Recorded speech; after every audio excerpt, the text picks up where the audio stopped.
Whether you're discovering these pages for the first time or returning once again to a familiar place, we're glad you're here. Take a moment to settle in, because tonight we will open a new story. Our journey begins now.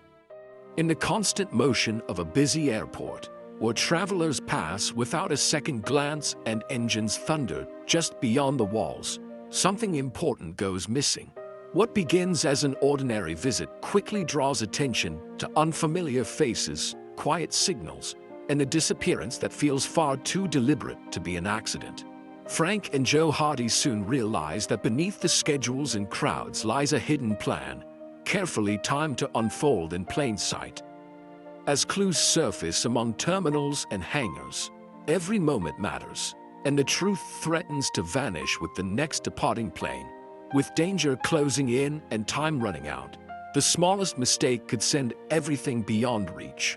This is the great airport mystery, and the story begins now. Chapter 1: Peril from the Sky. "It's certainly great to have an airport so close to Bayport Bay," said Frank Hardy. "I wish we could go up in an airplane sometime," returned Joe, his brother. "Wouldn't you be scared?" "Me? Would you?" "No." "Then I wouldn't be scared either. Look at the record holders. Where would they be now if they'd been afraid to go up in an airplane?" "That's right," said Frank. "Airplanes are pretty safe nowadays, almost as safe as this car of ours." The two Hardy brothers were driving on the shore road, leading out of Bayport and skirting Bayport Bay, in their new roadster. It was springtime. Snow had disappeared from the hillsides, and the blue waters of the bay sparkled in the sunlight. Their destination this afternoon was the new airport, a few miles out of the city. "I'm glad winter is over, even if we did have a lot of fun on Cabin Island," said Joe. "It won't be long now before we're through school." "If we pass our exams," Frank reminded him calmly. "You'll pass all right. I'm not so sure about myself. I had to work mighty hard to catch up to you." "Yes, but I lost a term that year I was sick. Anyway, our marks have been good this year. We should get through. Isn't it funny? When we're going to high school, we wish we were out of it. And now that we are in our last term, I'm rather sorry to leave." "Me too," said Joe. "Wonder where we'll be next fall." "College, I guess. Mother has her mind set on a college course for both of us. So far as I'm concerned, I'd rather go into detective work with Dad. It would certainly be more exciting. Still, we'd have a good time at college, I imagine," observed Frank. He turned the car into a road that branched off the main highway. This road led toward the airport that had been constructed back of Bayport the previous summer. "Wonder why they built the airport so far out," Joe said. "They have to have plenty of ground. It was the only place available. Then, there's a railway siding nearby and a train always meets the mail planes," Frank explained. "Dad was telling me all about it the other evening. They use the port for commercial flying too, and I hear they do a lot of business and hope to do more. An airmail pilot must have lots of nerve. It's marvelous that they nearly always bring the mail through on time, and lots faster than trains. I wish we knew one of the pilots. He might take us up for a flight." "Chet Morton and the rest of the fellows would be green with envy," rejoined Frank. The roadster bounced along the rutted road toward the airport. A signpost nearby conveyed the information that the flying field was 3 miles away. A little later, as the car came over the brow of a hill, the Hardy boys could see the great flat field lying in the valley below. In front of a hangar, they could see a plane with silver wings. "Chances are we'll both have a plane of our own in about 10 years, Joe said.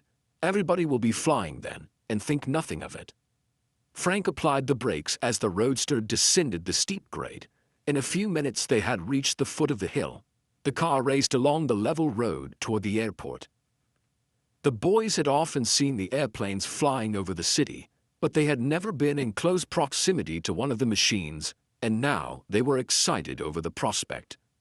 "Perhaps," said Frank, "we'll even meet one of the pilots and have a chance to talk to him and hear about some of his adventures."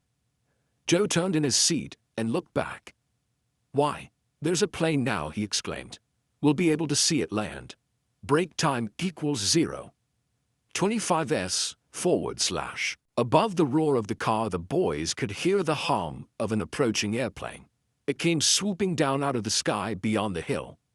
"Seems to be flying mighty queerly," commented Frank.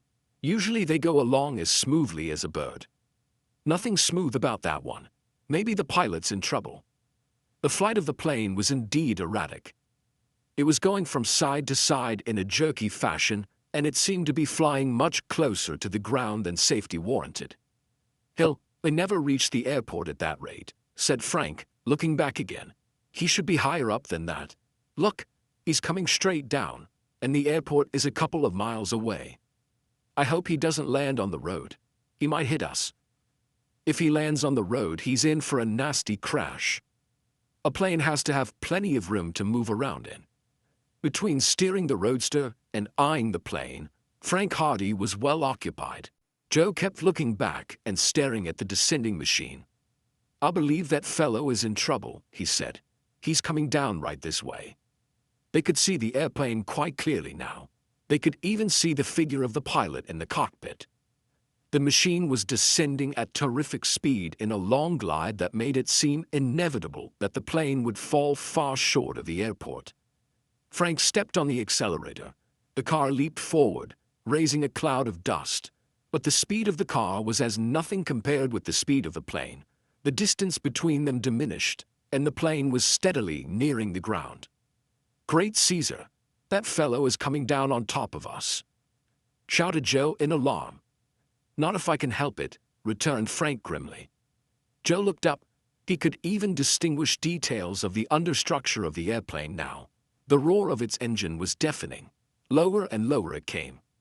For a moment the plane flew level. Its nose raised and it gained altitude. Joe breathed a sigh of relief. Then the big machine dipped again. He could see the propeller blades flashing in the sun. The roadster was traveling at 60 miles an hour. Frank did not dare raise his eyes from the road. He crouched over the wheel. "Where is he now?" he snapped. "Right behind us, and coming down every minute." Joe was really frightened. There was no hope that the plane would ever reach the airport, for it was flying too close to the ground. He wondered if the pilot was merely trying to scare them. But the plane was diving toward them in such headlong fashion that he quickly abandoned this explanation.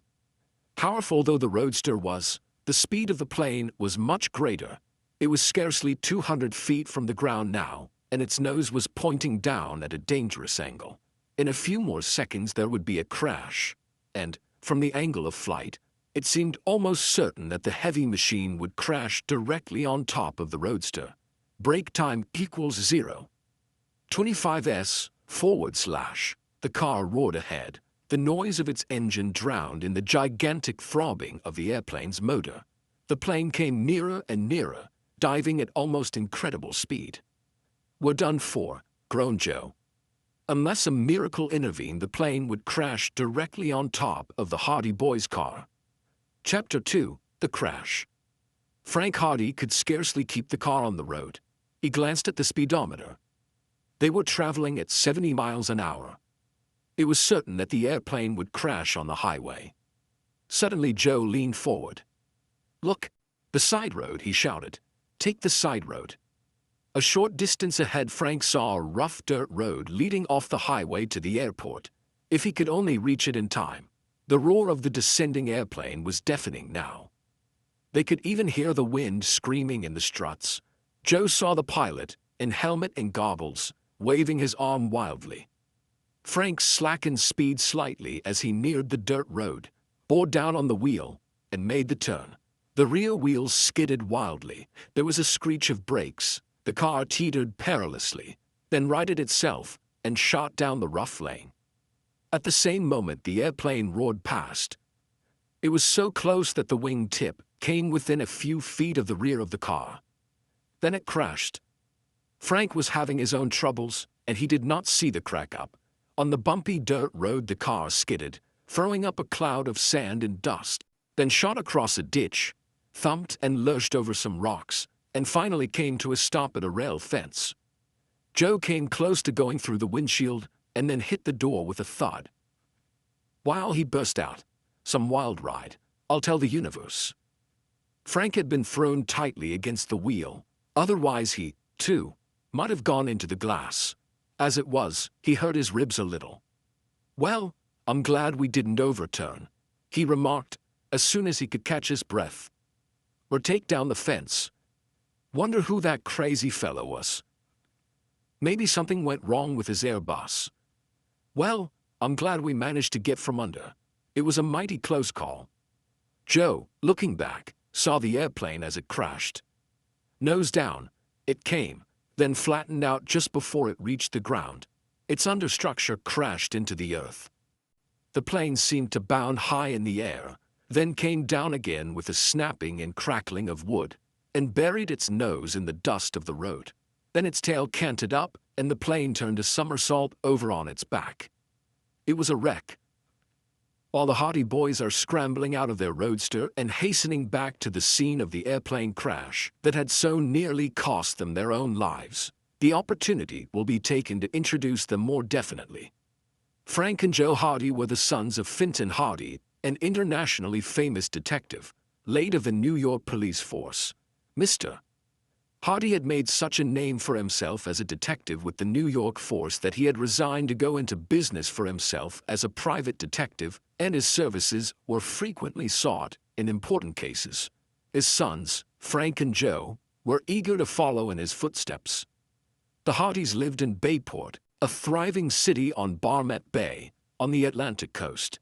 Here Frank and Joe attended the Bayport High School, where they were in their final year. Although Frank, a tall, dark, handsome lad, was a year older than his curly-headed brother Joe, both boys were in the same grade because of an illness that had caused Frank to lose time. Mr. and Mrs. Hardy were anxious that their sons should go to college after finishing high school, Mrs. Hardy wishing them to study law and medicine. But the boys were of different mind. Their father's profession appealed to them. They wanted to be detectives. As a matter of fact, the lads had a natural bent toward detective work, and they had already proved their ability so thoroughly that Finton Hardy was disposed to believe that they would be successful if they followed in his footsteps. The Hardy boys had solved a number of mysteries that had puzzled the police of Bayport and vicinity, and already the people of the city knew of them as boys possessing more than the usual share of initiative, resourcefulness, and deductive ability. Break time equals 0. 25s/Frank and Joe were introduced in the first volume of this series, entitled The Hardy Boys, The Tower Treasure, in which they solved the mystery of the disappearance of a treasure from Tower Mansion on the outskirts of Bayport. In succeeding volumes of the series, their adventures, while seeking to unravel other mysterious cases in which they became involved, have been described at length. During the winter previous to the time this present story opens, Frank and Joe Hardy had spent a vacation on Cabin Island in Barmet Bay, where they had cleared up the mystery of a stolen stamp collection of great value, discovering the precious stamps after many thrilling events. These adventures have been related in The Mystery of Cabin Island, the volume immediately previous to this story. As the Hardy boys ran back down the dirt road toward the wreckage of the airplane, they had little hope that they would find the pilot alive. "He'll be smashed to pieces," gasped Joe. "The plane isn't burning, anyway," said Frank. "There may be a chance for him yet." Just then they heard a cry for help. It came from beneath the jumbled wreckage of the plane. In a few moments the Hardy boys reached the scene. Although the crash had been witnessed from the airport, and people were already proceeding toward the spot, the Hardy boys were the first to arrive. They could hear groans and shouts from beneath the plane. "We'll have to lift up some of that wreckage to get the poor fellow out," said Frank quickly. He looked around. It was futile to attempt raising the wreckage by hand. He saw a heavy rail lying at the base of a nearby fence. "Here we are. This will do as a lever." The boys seized the rail and carried it over to the wreckage. They inserted one end of the rail beneath the body of the plane, rolling a big rock forward as a support. The groans and shouts continued. "All right there," called Frank. "We're going to pry some of this wreckage away from you. Are you badly hurt?" "I'm nearly killed," groaned the pilot. "Hurry up and lift this plane off me." "Try to crawl out when we raise it," advised Frank. The boys bore down on their improvised lever. There was a clattering and crackling of the wreckage. Then the mass began to move. The body of the upturned plane rose slightly. Joe caught a glimpse of the pilot scrambling out of the cockpit. The man's face was scratched and bleeding, but he seemed to be crawling out of his precarious position quickly, so evidently no bones were broken. The boys managed to hold up the plane by means of the strong rail until the pilot crawled out. "Anyone with you?" demanded Frank. The pilot, struggling to his feet, shook his head. The boys released their grasp on the rail, and the wreckage subsided again with a crash. Brake time equals 0. 25s, /. The pilot came forward. The boys noticed that he lurched slightly as he walked, and that he staggered as he came up to them. His uniform was torn, and he had a few scratches across his face, but otherwise he did not appear to be badly hurt. "How are you feeling?" Joe asked him. Swaying from side to side, the pilot confronted them in silence. His face was flushed. "Narrow escape," he muttered. "Mighty narrow escape." He turned and looked at the wrecked plane and hiccuped.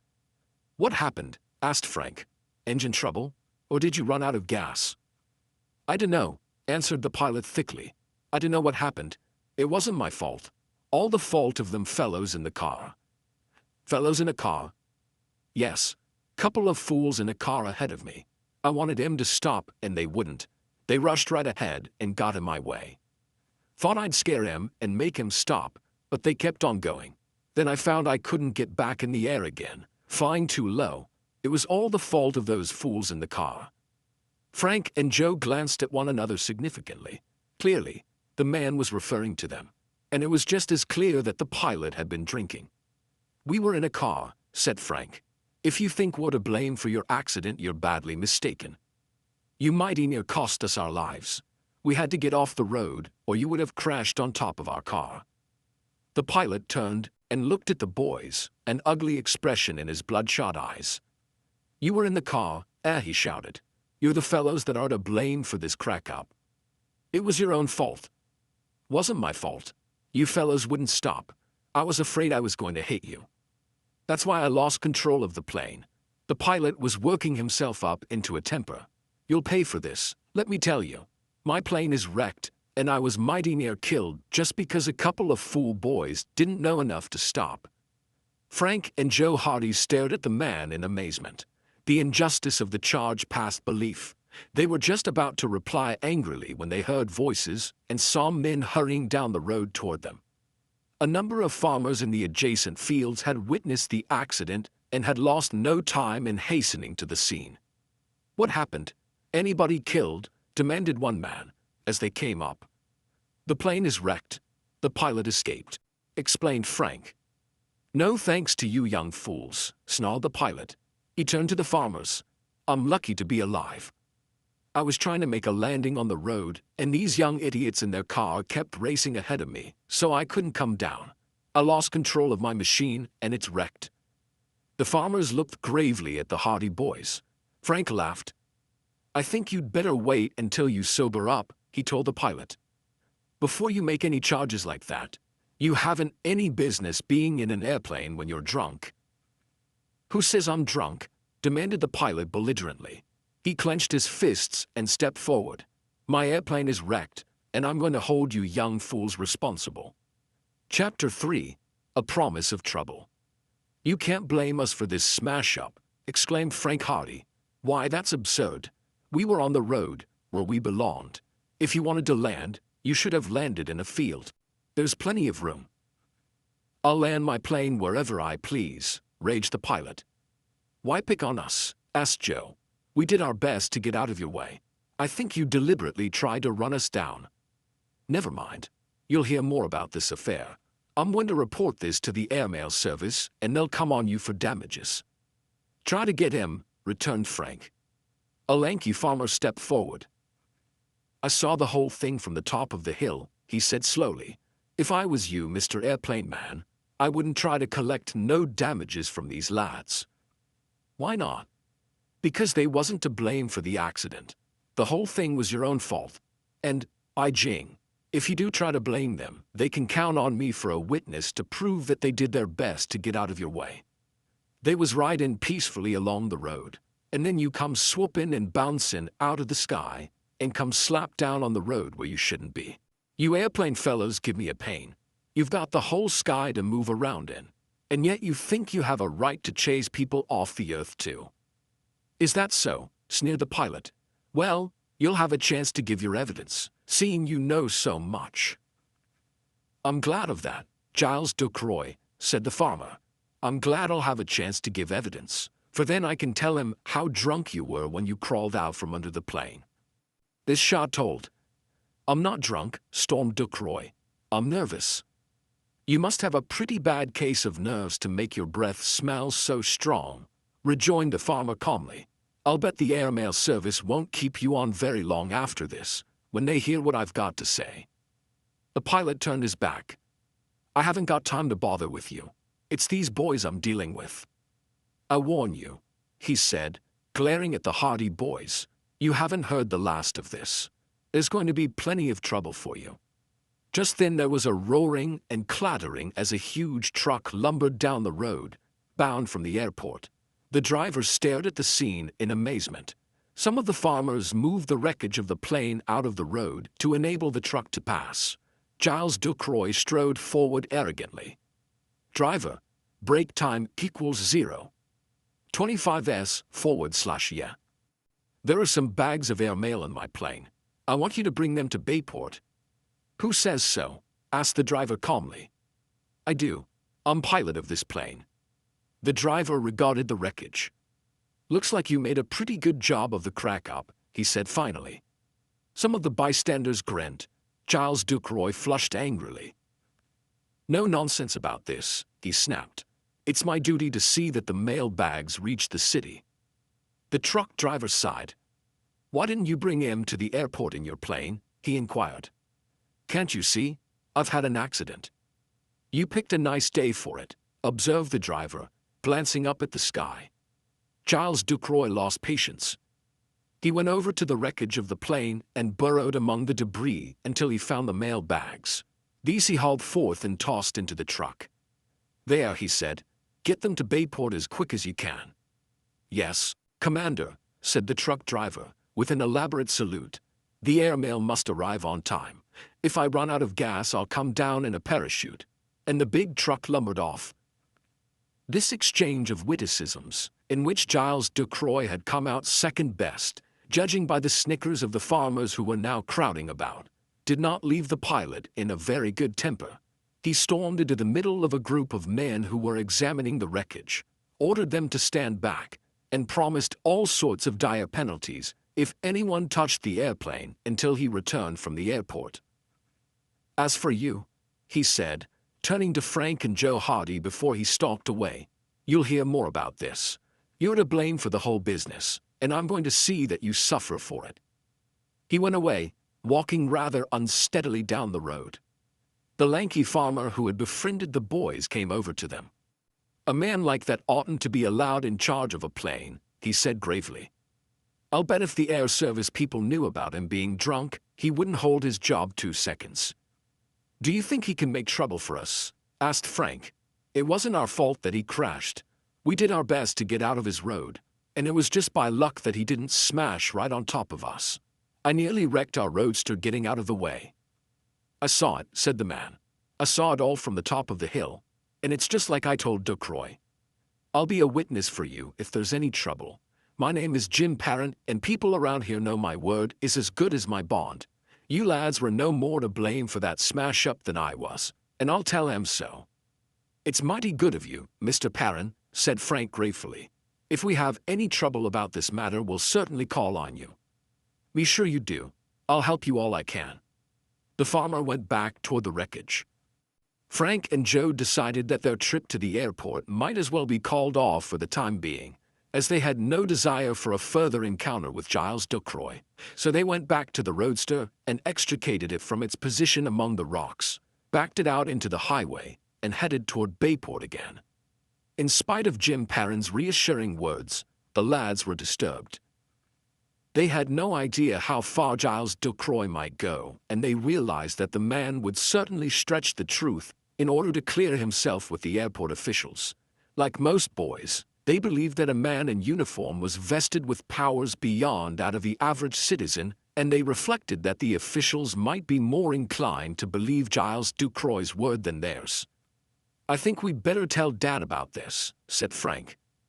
"We know we aren't to blame, but this thing might be serious if Ducroix makes any charge against us." "Good idea," replied Joe. When they reached home, they ran the roadster into the garage, then went into the house. Finton Hardy was working in his study, but he put aside his papers when the boys came in and looked up at them with an inquiring smile. "What's the matter?" he asked. "You both look as if you have something on your minds." "We have," said Frank. "Been in an accident with the car." "There was an accident, but we weren't in it. We saw an airplane crash and were blamed for it." Mr. Hardy looked serious. "How on earth could you be blamed for an airplane smash when you were in your roadster?" Frank then explained the circumstances and told how they had been obliged to take refuge in a lane in order to avoid the descending plane. "It certainly wasn't our fault," he concluded. "We might have been killed if we hadn't reached the lane in time." "You say Ducroix was drunk?" "He had been drinking. We could smell liquor on his breath." "I don't think he'll get very far if he tries to lay any charges against you," said the great detective. "The post office authorities won't be very easy on him if they discover he had been drinking. And, then, you have this witness, Mr. Perrin. I'm inclined to think they'll accept his word about how it happened." "I suppose we'll just have to wait and see what Ducroix does," said Joe. "Perhaps I can fix things up," said Mr. Hardy. "I happen to have a good many friends in the postal department. I cleared up a big mail robbery here a few years ago, and they appreciated it.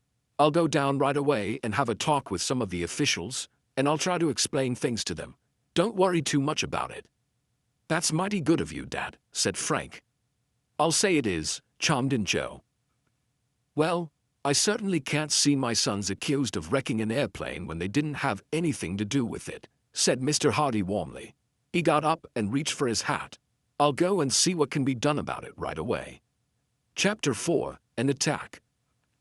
The airplane crash was a front-page feature in the newspapers of Bayport for several days thereafter, and the Hardy boys learned that the post office department was conducting an investigation into the cause of the affair.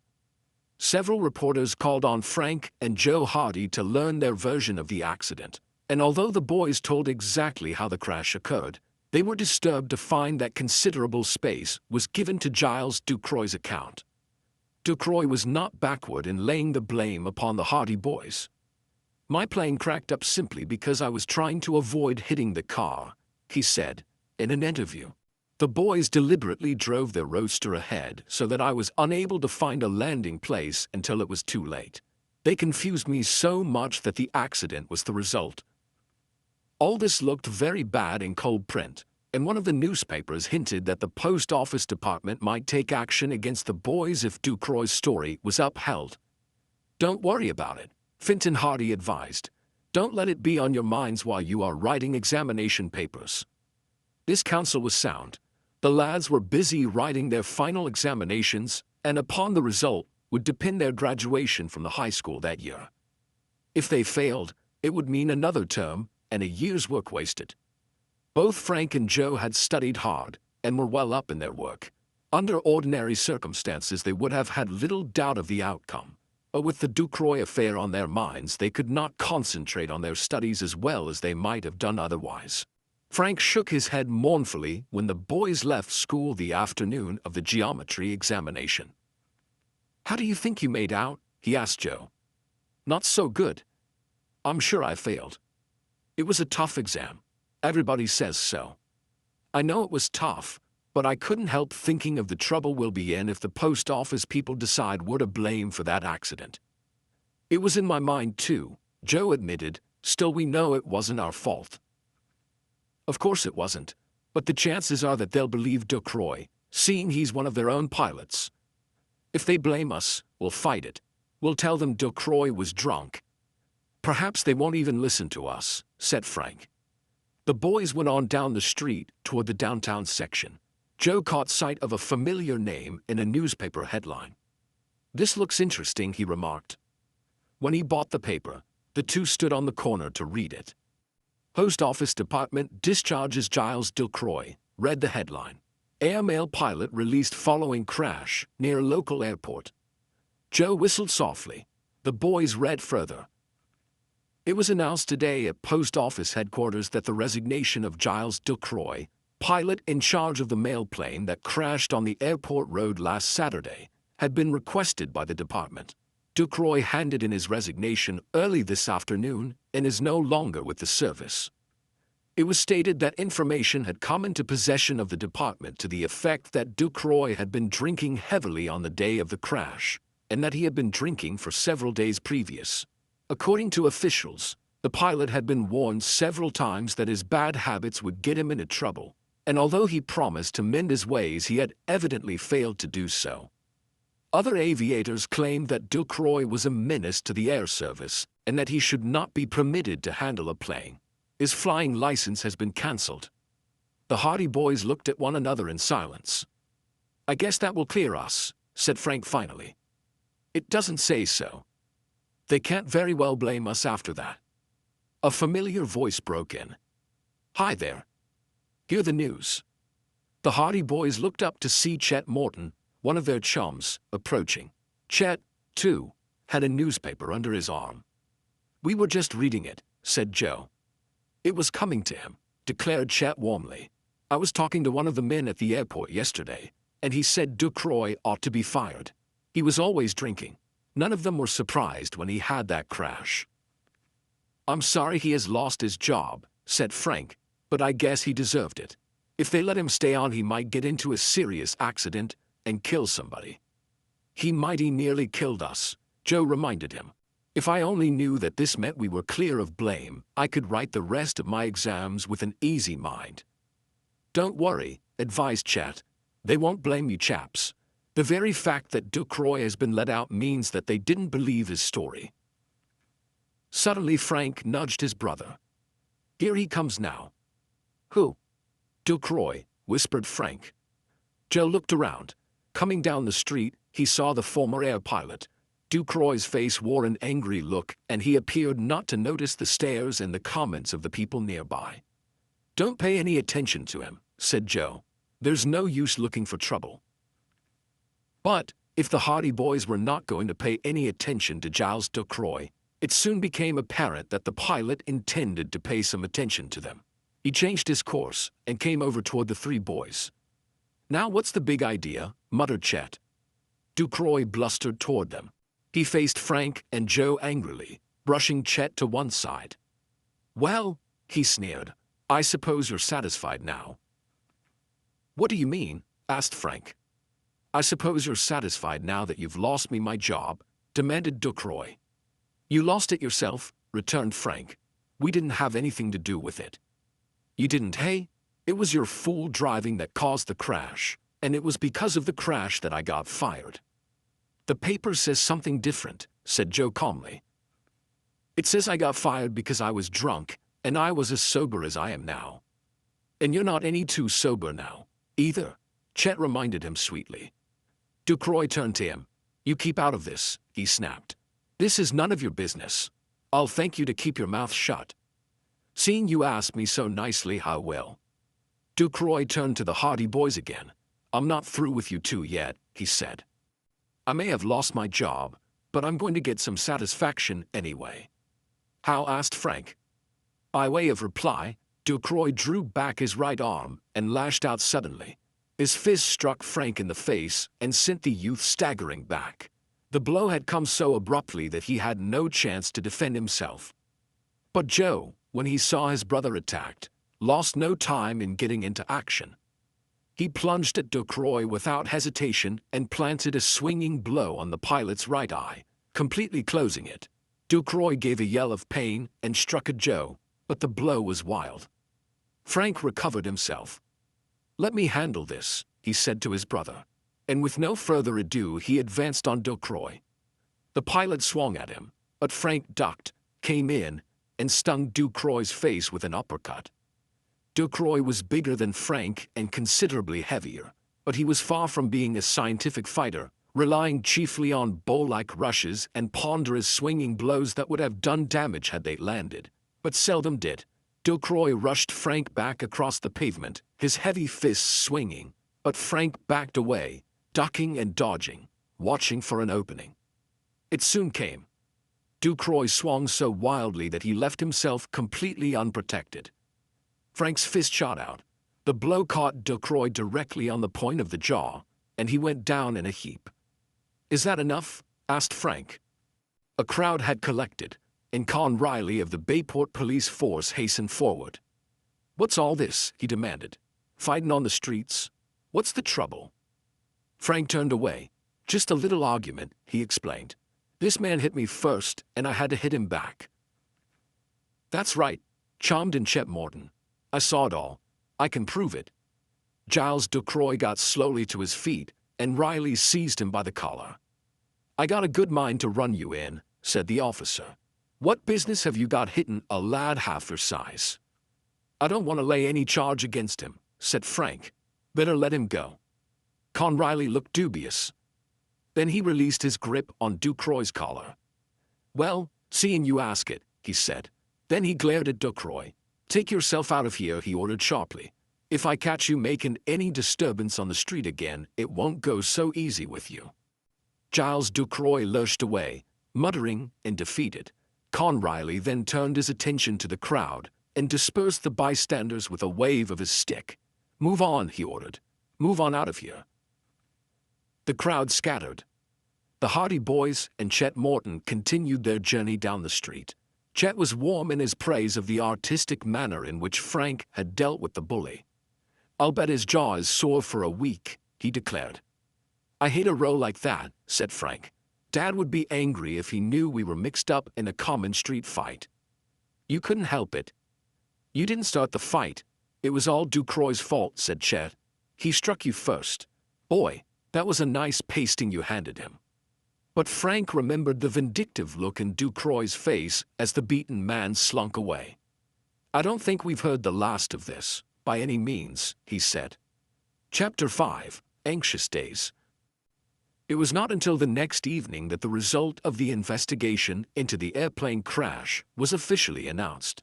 Then, to the joy of the Hardy Boys, they learned that the authorities held them blameless for the accident. The report ran, in part, "A thorough investigation of the circumstances surrounding the crash has led us to decide that the responsibility rests wholly with the pilot, Giles Ducroy. We find that Ducroy had been drinking on the day of the accident, and that, according to reliable witnesses, he was still under the influence of liquor after the wreck. In his condition, Ducroy was unable to make a proper landing. He has made a clumsy attempt to lay the blame on two boys driving an automobile in the road near the scene of the crash, but this is manifestly absurd. The motorists, on the other hand, had a narrow escape from death because of Ducroy's irresponsible handling of his plane, and certainly no blame can be attached to them." Frank danced an impromptu jig. "Hurrah," he shouted. "That takes a load off my mind." "I'll bet Dad put in an oar for us," said Joe happily. "Shouldn't be surprised. Let's go and ask him." When they entered Finton Hardy's study, the detective smiled at their evident delight. "What's happened?" he asked. "Have you fallen heir to a fortune?" "Better than that. The post office people have announced that we aren't to blame for that plane wreck," declared Frank. "We've been worrying our heads off about it." "Did you help Dad?" asked Joe. "Oh, I may have said a few things to the inspector," observed Mr. Hardy. "He is an old friend of mine, and I have done him a few favors in my time. It really wasn't necessary, because I don't think they would have blamed you in any case, but it prevented them from being fooled by Ducroy, anyway." "That was certainly mighty fine of you." "Dad," exclaimed Frank, "I don't know how we can thank you." "I know," said their father. "You can go back to school tomorrow and dig into those examinations and graduate this year." "We'll do our best," they promised. "The exams won't be so bad, now that this worry is off our minds," added Joe. For the rest of the week, the Hardy Boys attacked their final examinations with such determination and enthusiasm, unmarred by any worries about the airplane accident, that when they handed in their final papers they knew that if they had obtained passing marks on the papers written earlier in the week, there was little doubt of the final outcome.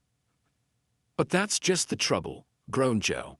I was so worried when I wrote those first papers that I'm sure I didn't get by. Forget it, advised Frank. The exams are over, and we can't change the papers now. We'll just have to be patient and wait for the results. I wish I knew them now, said Chet Morton. If I don't pass this year, my dad will flay me alive.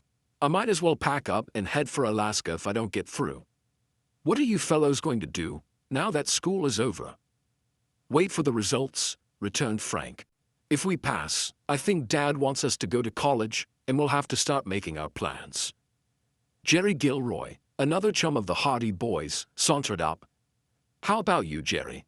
Asked Frank. What are you going to do now? I have a job, announced Jerry calmly. Already? The others exclaimed enviously. I start work Monday as a reporter for the Banner. Jerry stuck out his chest and pulled his hat brim down over one eye. That's a good job, said Tony Prito, who joined the group at that moment. You'll be able to get into all the shows in town for nothing and get through the police lines at all the fires. Well, said Jerry doubtfully, just at first they're putting me at work writing up obituaries and real estate deals. But I'll soon work my way up, he added hastily. Tony Prito announced that his parents had decided on a college course for him, and that Phil Cohen was bound in the same direction. Looks as if the old gang will be broken up by next fall, said Joe glumly. That's true, agreed Chet. I think we all ought to get together as soon as we know the results of the exams and have one big party to celebrate. A picnic, exclaimed Frank. Good idea, declared Jerry Gilroy. I'll write it up for the paper. Where shall we have the picnic? Asked Tony. Beech Grove. Beech Grove is the only place for a picnic. We'll have the whole graduating class, Frank said. The girls, too. Break time equals 0. 25s/. I don't know about that, demurred Chet, who did not care for girls. Go on with you. If we have a class picnic, we can't leave the girls out. Anyway, they'll be sure to bring along lots of eats. Oh, I forgot about that, said Chet, who had a weakness for food.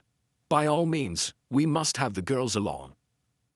In the meantime, Jerry, keep your eyes open around your newspaper office and see if you can't get a look at the examination results when they're sent in for publication, Frank suggested.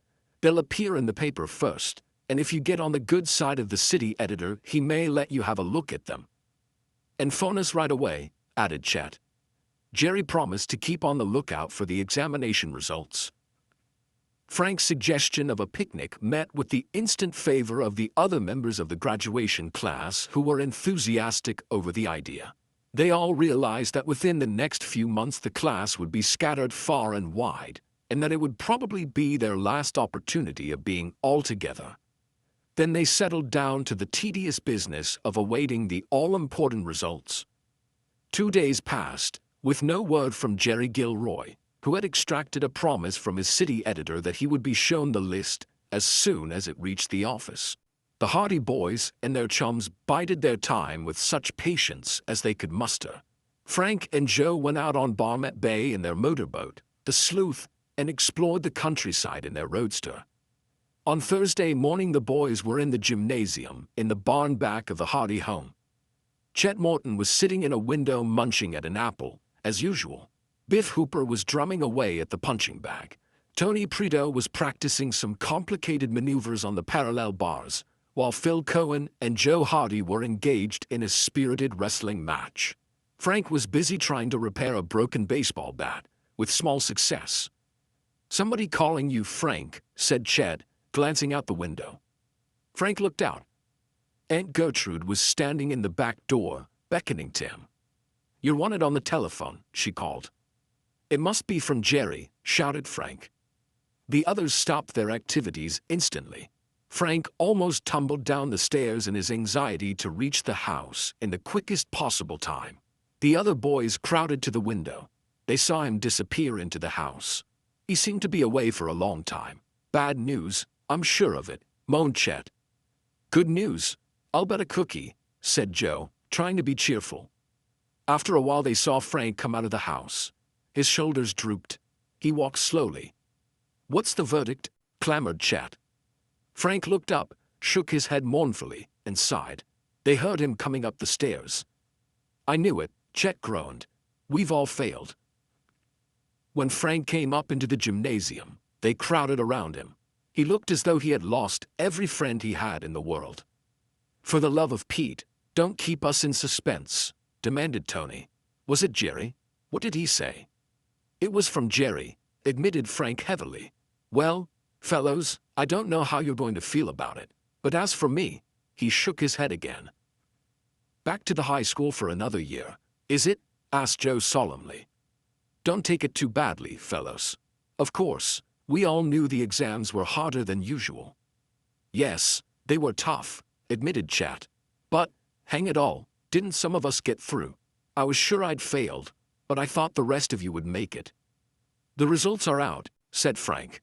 "I know you're going to feel bad about it, but every one of us, everyone, mind you, passed." "What?" they roared. Frank turned a handspring. "We all passed," he yelled in delight. Then he sat down on the floor and laughed at the expression on their faces. "Boy, didn't I throw a scare into you?" Biff Hooper hurled a boxing glove at him. Phil Cohen seized Tony Prito around the waist and danced about angrily. Chet threw away the core of his apple and stood on his head. Joe vaulted over the parallel bars. Pandemonium reigned. School was over at last.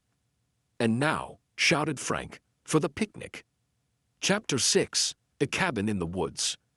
Preparations for the picnic at Beech Grove on the following Saturday were in full swing during the next few days. All the members of the graduation class at Bayport High were enthusiastic, and the girls were busy baking cookies and cakes.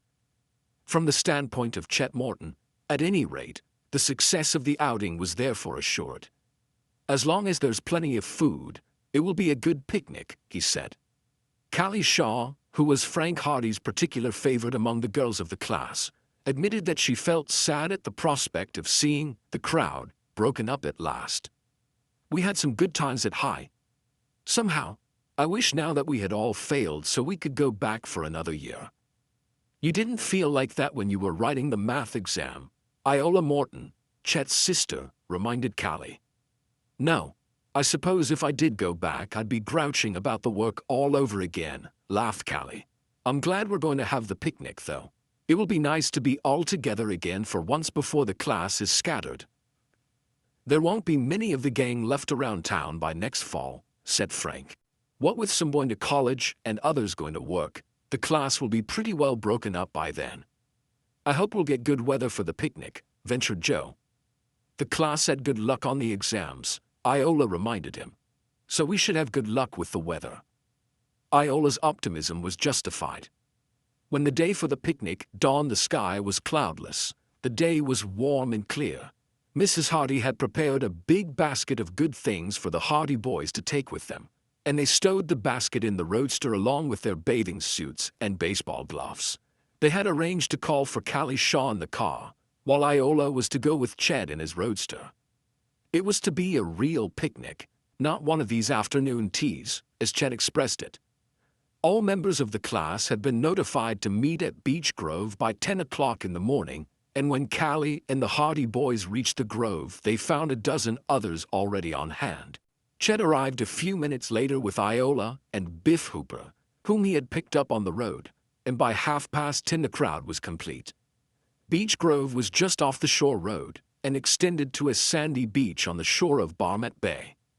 There were many paths through the woods, a grassy meadow which was ideal for baseball games and races, and the park keeper had granted them permission to use a little building in the grove where a stove and kitchen facilities were installed.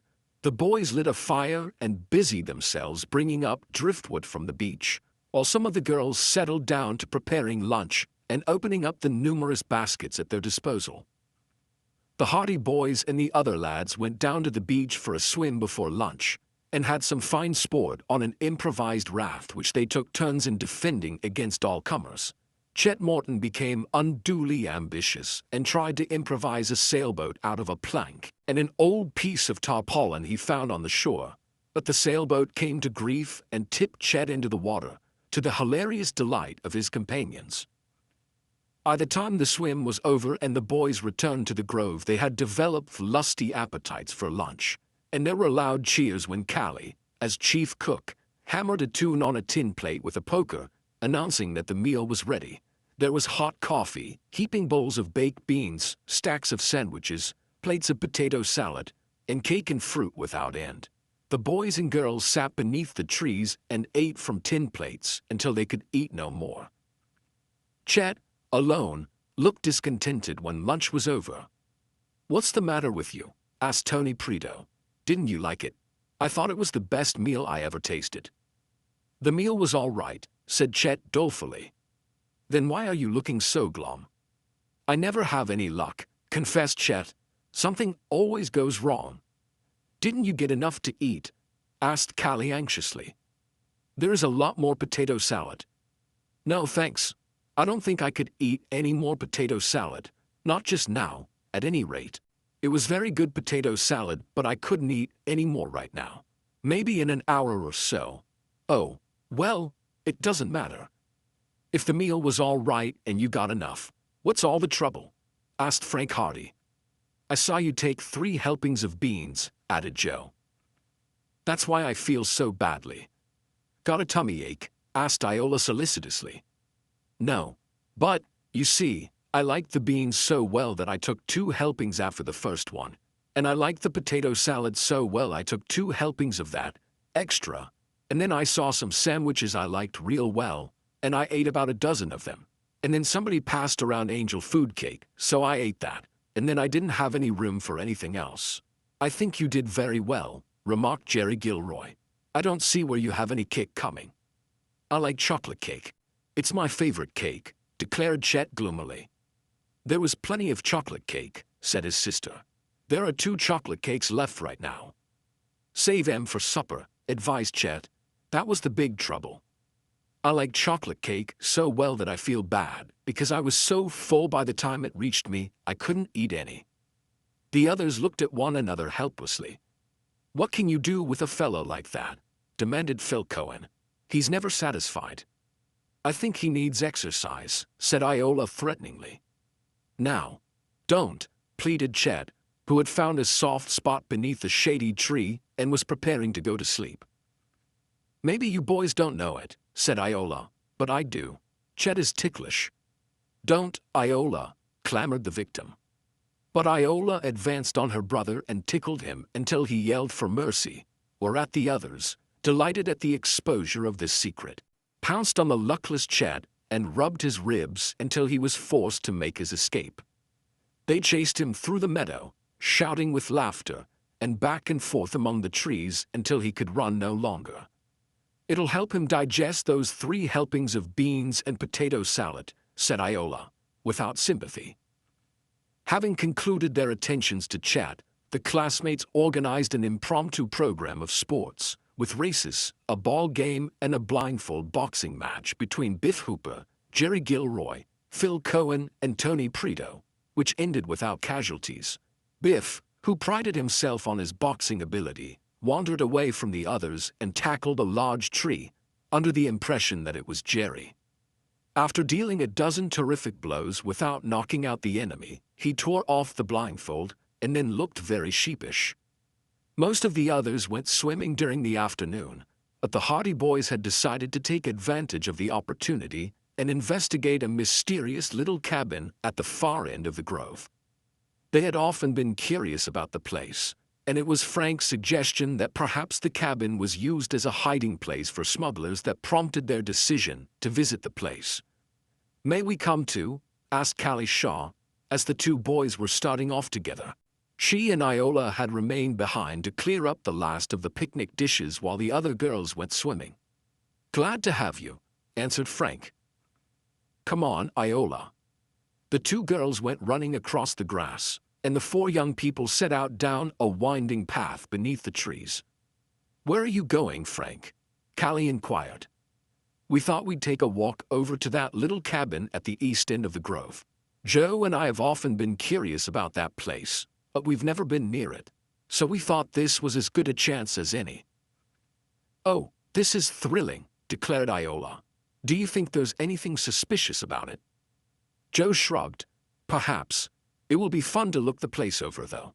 We thought it might be used by smugglers." Smugglers, exclaimed Callie, stopping. I'm frightened. I don't think I care to go after all. I don't want to meet any smugglers. Nonsense, laughed Frank. There wouldn't be any smugglers around at this time of day, anyway. We're not sure about the smugglers in any case. Perhaps it's just a perfectly innocent tumble-down old shack, with nothing strange about it at all. Callie gathered up courage and they went forward again. The little cabin was at the extreme end of the grove, and it was some time before they came within sight of it. Finally, rounding a bend in the path, they caught a glimpse of the place among the trees. The cabin had been built in the woods, several hundred yards back from the water. Mighty dingy-looking cabin, it seems to me, remarked Iola. Why, there are some smugglers now, exclaimed Callie wide-eyed. Don't you see them, Frank? Down in the bushes. Look, they're going up toward the cabin. Frank called a halt. Just a minute. He could see 3 men making their way up a path in the direction of the cabin. The trio were apparently unaware that they were being watched, for they did not look around. For a moment they were hidden by the intervening branches. Then they appeared in view again. One of the men halted in front of the cabin, removed a key from his pocket, and unlocked the door. The 3 men disappeared inside. Frank turned to the others. I think we'd better go back, he said quietly. Were they smugglers? Demanded Callie. Let's get out of here. They might start some trouble. They turned and retraced their steps toward the picnic grounds. Once Joe said, Do you know, I'm sure I recognized one of those chaps. Frank flashed him a warning look. He did not want to alarm the girls, so he had said nothing. But Frank, too, had recognized one of the men, and he was none other than Giles Ducroix. Chapter 7, A Mysterious Conversation. When the Hardy boys and the girls got back to the picnic grounds, the boys excused themselves and drew away to one side, while the girls went down to join the swimmers. I think we ought to go back there, said Frank quietly. Why? Did you recognize any of them? Break time equals 0. 25s/, did you? I thought one of them looked mighty like Ollie Jacobs, said Joe. He's a pretty shady customer, as you know. I've heard of more than one bad business he has been mixed up in around Bayport. Ollie Jacobs, was it? Then the other fellow must have been Newt Pips. He is always hanging around with Jacobs. They're a bad pair. Who was the other fellow? I didn't get a good look at him. I did, returned Frank. He was Giles Ducroix. Joe whistled in amazement. So that's who Giles Ducroix is mixed up with now. I wonder what they're doing down in that old cabin. We better go and find out. We can get up to the back of the place without being seen, and perhaps we can overhear what they're saying. Come on, it's worth trying anyway. I'm interested. The boys hurried off down the path. Once Joe glanced up at some lowering clouds that had gathered above the trees. Looks like rain, he remarked. It may hold off for a while. It won't stop me from finding out what that gang is up to. Not if I know it, declared Joe. When the boys came within sight of the cabin, they proceeded more cautiously. They did not come out into the open, but edged their way around through the trees until they came to the rear of the little building. There's an old road near here, whispered Frank. Perhaps that's how they reached the place. I can see it from here. And look, there's a car. It's parked under the trees. That explains how they come to be here. They've probably arranged a meeting. There's some funny business on foot, I'll be bound. Cautiously the brothers went on through the undergrowth.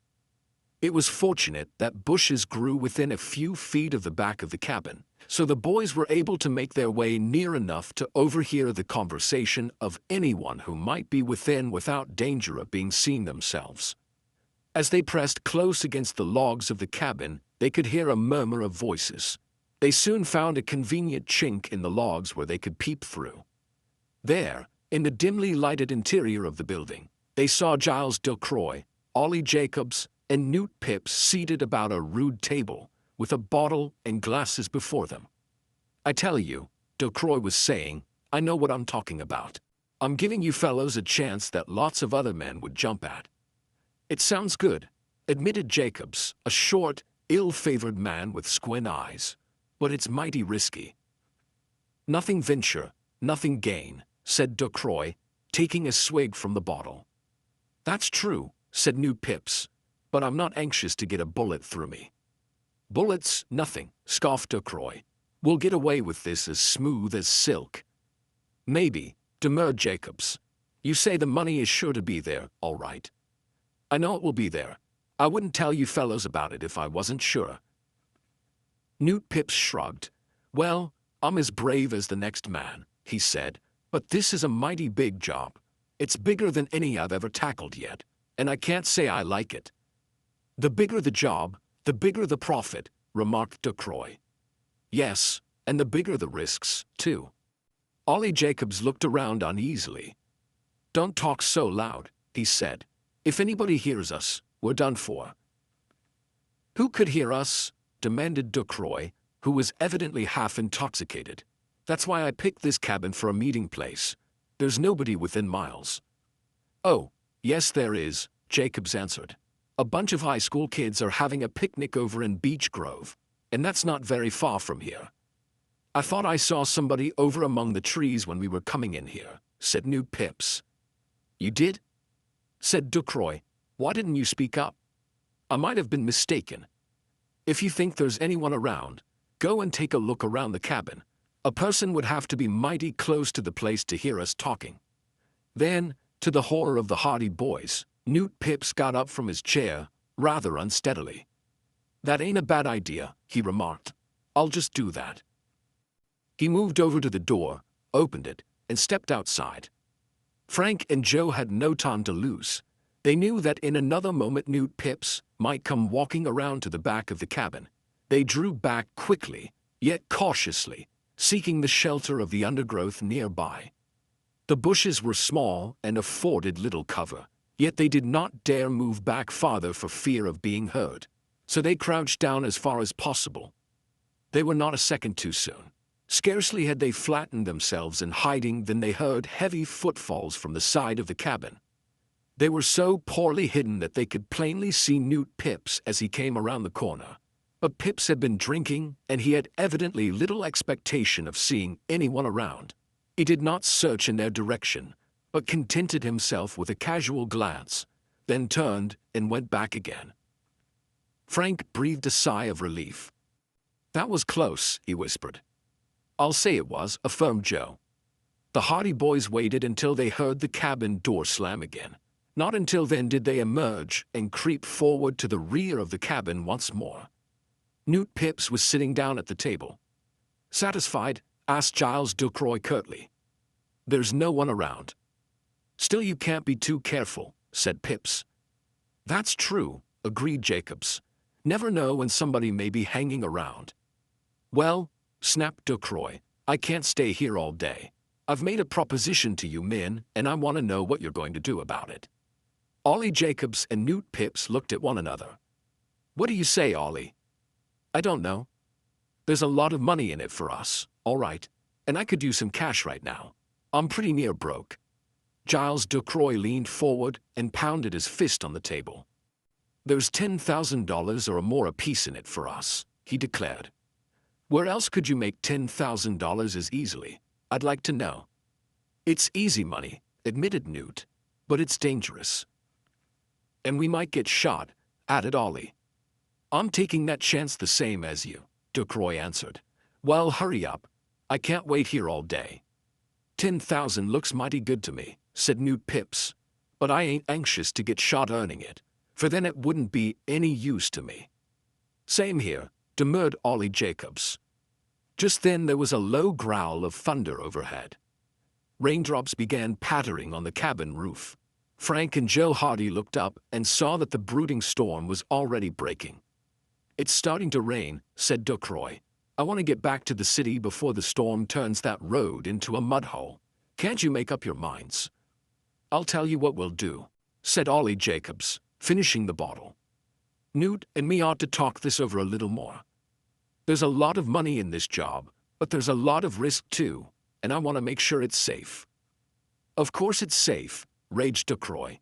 You'll never make an easier 10,000 in your life. That's letting you tell it. I think Ollie is right, said Newt. We'll talk it over and let you know later. When? I can't wait long, you know? I've got my own plans to make yet. We'll let you know tonight, declared Jacobs, getting up. All right, grumbled Giles Ducroix. But don't take any longer. Come on now. It's starting to pour. I want to get back to town. The three men left the cabin.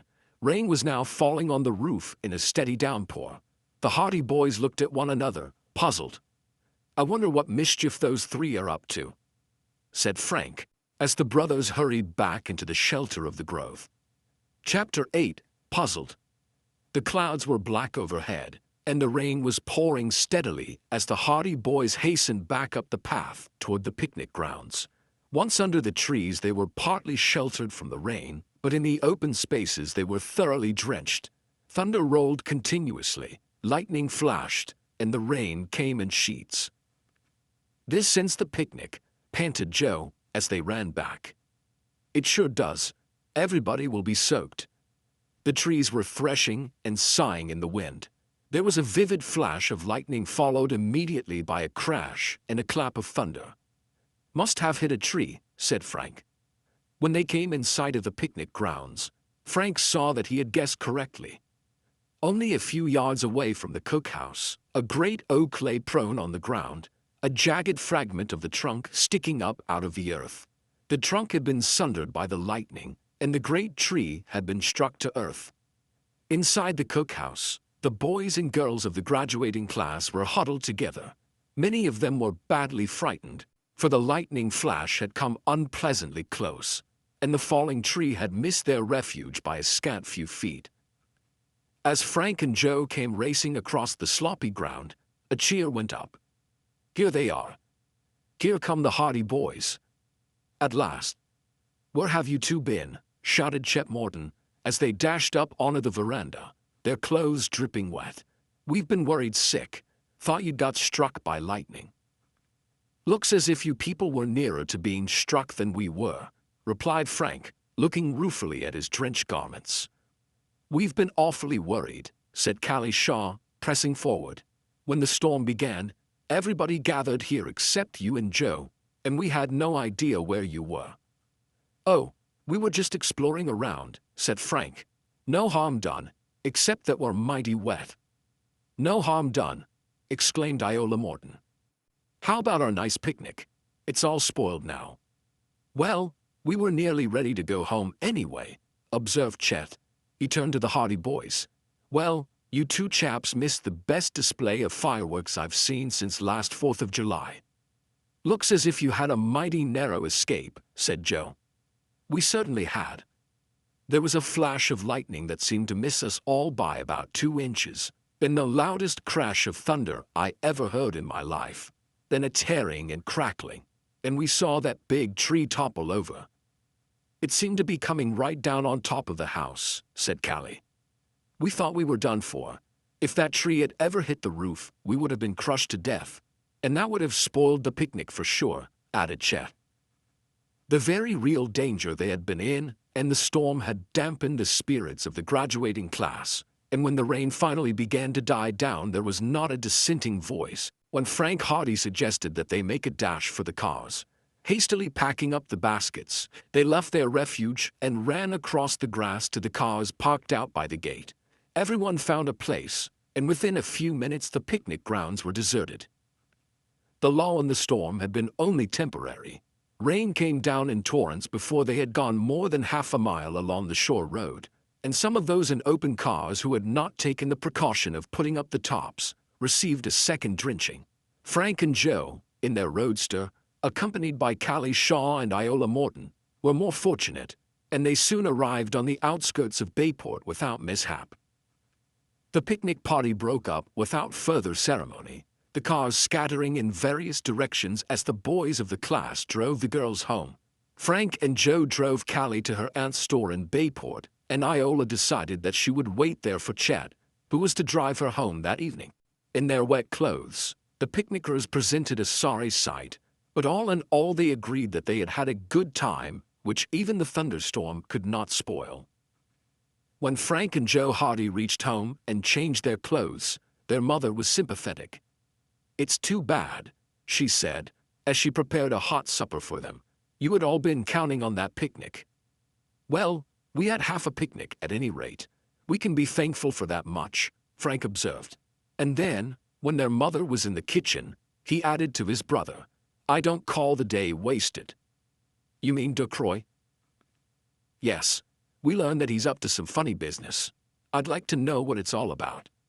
Something crooked, I'll be bound, declared Joe. $10,000 apiece, he said. That's a lot of money. I'm sure Giles Ducroy and his two precious friends could never earn that much money honestly. It must be crooked.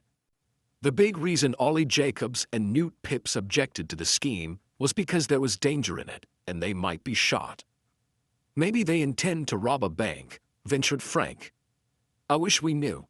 Still, perhaps it was all just talk. They were half drunk, you know. Yes, I thought of that. Frank shook his head. Still, now that Giles Ducroy is out of work, he might be turning his hand to some kind of thievery. Break time equals 0. 25s/. Do you think we ought to tell Dad? Joe suggested. Not yet. After all, those men were drinking, and it might have been nothing more than drunken chatter.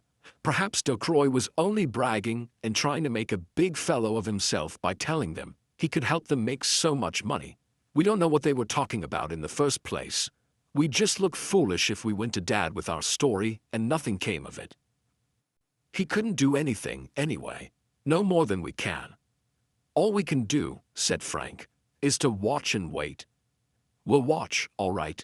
We'll try to check up on Giles Ducroy and find out what he's up to. We have one big advantage. He doesn't know we overheard what they were saying in the cabin. He doesn't know we were within miles of the place. I'm puzzled about that conversation. If there was nothing in it, said Joe, why did they pick such an out-of-the-way spot to have their meeting? It may have been because of the liquor. It's against the law to have it, Frank pointed out. Perhaps we were only listening in on a drinking party after all. I don't think so. I have a pretty strong belief that there was more than that behind it. Giles Ducroy and that other pair are a bad combination. When you see those three together, it means there is some trouble being hatched. Their mother came in just then with the tea things, so the boys turned the conversation to other matters.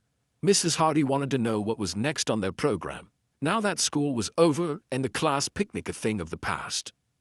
Graduation exercises, said Frank promptly. Next week at the high school. I must get a new dress, Mrs. Hardy declared. You'll certainly have to get all dolled up to come and see your sons step up for their diplomas, agreed Joe laughingly.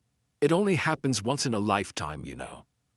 I'm glad to see you graduate, but in a way I'm sorry, confessed their mother. It means you're growing up and you soon won't be my boys any longer. We'll always be your boys. Even if we live to be 100, declared Frank, putting an arm about his mother's waist. Have you decided what you want to do after the holidays are over? She asked. You know I've been counting on having you both go through college. The boys looked serious. We'll have to think about that, Joe said. Still, there's lots of time. A whole summer ahead of us. Be sure and think seriously about it, their mother warned. It is a serious matter. Your whole future will depend on your decision.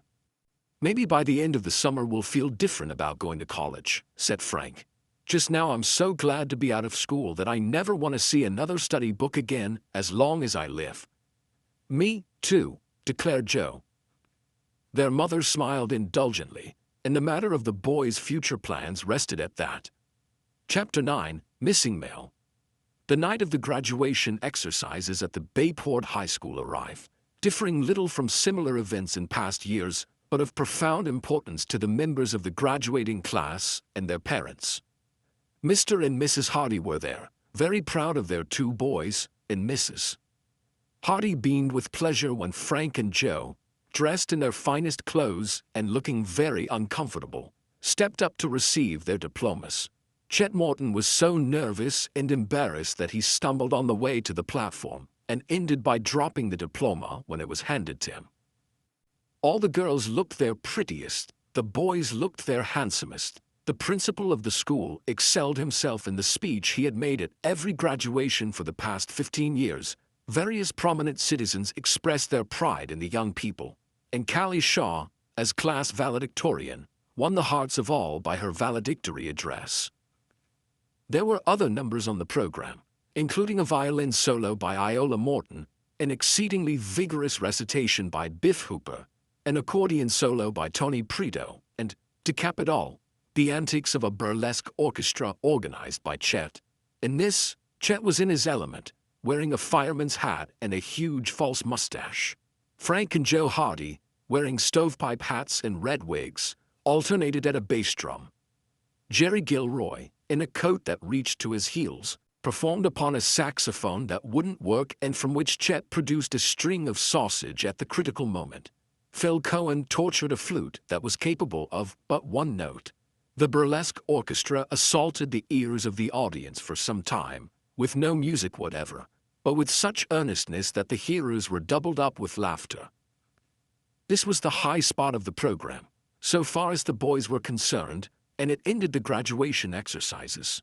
When they left the school that night, they all felt a little sad, as they knew they were leaving it for all time, unless, Chet Morton said, they invite us back someday when we're very famous to address the students on the secret of success. In the meantime, said Frank, what are we going to do this summer? I'd like another outing, Joe volunteered. Too much excitement for me, returned Chet. Last summer we were going to have a nice quiet trip down the coast, and look what happened. We got mixed up with a gang of smugglers and had no end of trouble. It finished up happily enough, didn't it? Said Frank, even if you did get lost. This summer, I'd like to have a nice quiet holiday in a nice quiet cabin, with a good beach, where we can swim and loaf around and eat and sleep and not have anything to worry about. Sounds attractive, Joe admitted. Where are you going to find this place, and how can we get there? How about Cabin Island, suggested Biff Hooper. The others were thoughtful. You've had worse ideas, Biff, said Chet Morton. Do you think Mr. Jefferson will let us go there? Frank laughed. Why not? Didn't we find his missing stamp collection? Didn't he say we could have the use of the island and the cabin any time we wished? There won't be any trouble so far as that's concerned. I think an outing to Cabin Island would be the real thing, Joe declared. What do you say to organizing a trip? We can take the motorboats, use Cabin Island as our headquarters, then work out from there, so we can go wherever we wish. You have a head on your shoulders, Chet approved. When we get tired of camping, we can go exploring. When we get tired of the motorboats, we can loaf around Cabin Island. Joe and I have the summer free, said Frank. After that, we'll either go to college or go into business with our father. Don't you know yet? We want to go in with Dad, said Joe promptly. But he and Mother seem bent on having us go to college. I think we'll have a lot of arguing yet. In the meantime, don't let it spoil your summer, advised Chet. Well, if you want to go on this outing, be sure and count me in. We can dig up some of the other fellows, and we ought to have a bang-up, good time. You can't dig up many of them, came from Joe. Why not? Any fellow ought to jump at a chance like that. Well, some of them wouldn't be allowed to leave home, got to work and all that. And some are on the ball team and have to practice when they aren't playing a game. And Dick Roylett and his crowd are going on an auto tour. Well, we'll get somebody, if we go, put in Frank. Next day, when the Hardy boys told their parents about the outing they had planned, Mr. and Mrs. Hardy glanced at one another. Don't you think you had better be making your preparations for going to college? Suggested Mr. Hardy. If you wait too long, perhaps you may not be able to get in, their mother ventured. Do we have to go to college? Asked Frank. Mr. Hardy looked dubious. You know, your mother and I have always had that in mind for you. Joe groaned. I'll make a rotten lawyer. And I'm sure I'll be a pretty punk doctor, declared Frank. Dad, won't you let us go into business with you? We like detective work. It's the only thing we'll ever be happy at. Haven't we done fairly well with the cases we've had so far? Yes, you've done well. I'll admit that. Still, I think I'd rather see you go in for something else. Would you want us to go in for something we wouldn't enjoy? Said Joe. A person can't be a success in his work unless he really likes it. That's true, returned Mr. Hardy, weakening a little. Well, I must have time to think it over. Frank offered a suggestion. Let us go on our outing first, and by the time we come back we can settle the whole thing. We'll be back in plenty of time to go to college, if you really insist that we go. Mrs. Hardy nodded. I think that's fair enough, Finton, she said to her husband. All right, then, agreed the detective. We'll let the matter rest for the time being, and as soon as you boys return from your trip we'll go into it thoroughly. But you must promise to abide by my decision. I don't want to send you to college against your will, but I do want to do what's best for your future. We understand that, said the boys. It's for our own good, but we do want to be detectives. Mr. Hardy smiled. You seem to have your minds made up, at any rate. Well, let it go at that. Have your outing and enjoy yourselves. Then we'll settle the whole matter, once and for all. However, the lads had little time in which to proceed with their plans for the outing. They did not see Chet Morton that afternoon, and the trip was not discussed with any of the other lads they met. Next morning, as they were having breakfast, their father came into the dining room. After breakfast is over, he said, Come into my study. I want to have a little talk with you. We'll be there. When their father had gone, they fell to wondering why he wanted to see them. I can't think of any mischief we've been into, except breaking that pane of glass in the garage, said Joe. He wouldn't scold us for that. I intended to put in a new pane of glass today. There's something in the wind. They hurried through the remainder of the meal, anxious to learn the reason for the summons. When they went into the study, Mr. Hardy was reading a long typewritten letter which he placed to one side. I've been asked to handle a case, he explained at once, and I thought maybe you could help me a little. Sometimes you hear of things that I mightn't learn about. This is a serious case, and just now I'm trying to make up my mind how to go about it. What has happened, Dad? Asked Frank. I received this letter this morning from the postal authorities, explaining the circumstances. It seems that several bags of valuable mail have disappeared from one of the hangars at the airport near here. Stolen. They couldn't have disappeared any other way. The mail, as you know, is very carefully guarded. In this instance, the train that was to take the mail into the city was a few minutes late, and the sacks were accidentally left unguarded. When the train arrived, it was found that the mail had disappeared. The matter is being kept quiet for the time being, in the hope that we may get a clue. But so far the whole business seems to be a complete mystery. Haven't they any idea who stole it? Asked Joe. No idea at all. The only men around, so far as they know, were the usual airport officials and pilots. Practically all of them are above suspicion. From the looks of the case, I'm inclined to think some outsider may have been hiding nearby, watching his chance, and when he saw the sacks left unguarded, he simply seized them and cleared out. Frank leaned forward in excitement. I think we can help you a little, he declared. We may know something about that very robbery. Already? Exclaimed Finton Hardy, astonished. Frank and Joe thereupon told their father about their adventure in Beech Grove on the day of the picnic.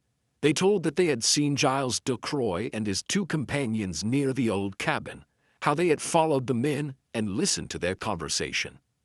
Delcroix was trying to get these other chaps to go in with him on some crooked deal, and they were afraid because they said it was too dangerous, explained Frank.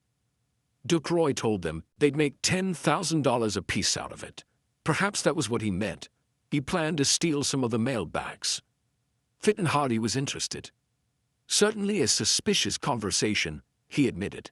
Still, the mail bags weren't worth any $30,000, if what the post office people tell me is correct. They were worth about $2,000 at the most. Besides, Giles Delcroix is already under suspicion. Has he been arrested? Asked Joe. Finton Hardy shook his head. When the theft occurred, the authorities first thought of Delcroix, because they knew he had been discharged and was probably looking for a chance of revenge. So their first action was to investigate his movements on the day of the robbery. And what did they find? He wasn't near Bayport at all. He was in Philadelphia. At least, he has such an alibi. Can he prove it? Asked Frank. He had 2 witnesses to prove it, so nothing could be done against Delcroix. I'd like to know who those witnesses were, said Frank. I don't believe he was in Philadelphia at all. The boys were openly dubious about Ducroix's alibi. "He's a slick one, Dad," declared Joe. "He may look dumb, but he's not as dumb as he looks." Chapter 10. Looking for Clues. The news that Giles Ducroix had a proven alibi to clear himself of suspicion in the affair of the stolen mail sacks disconcerted the Hardy boys for a time.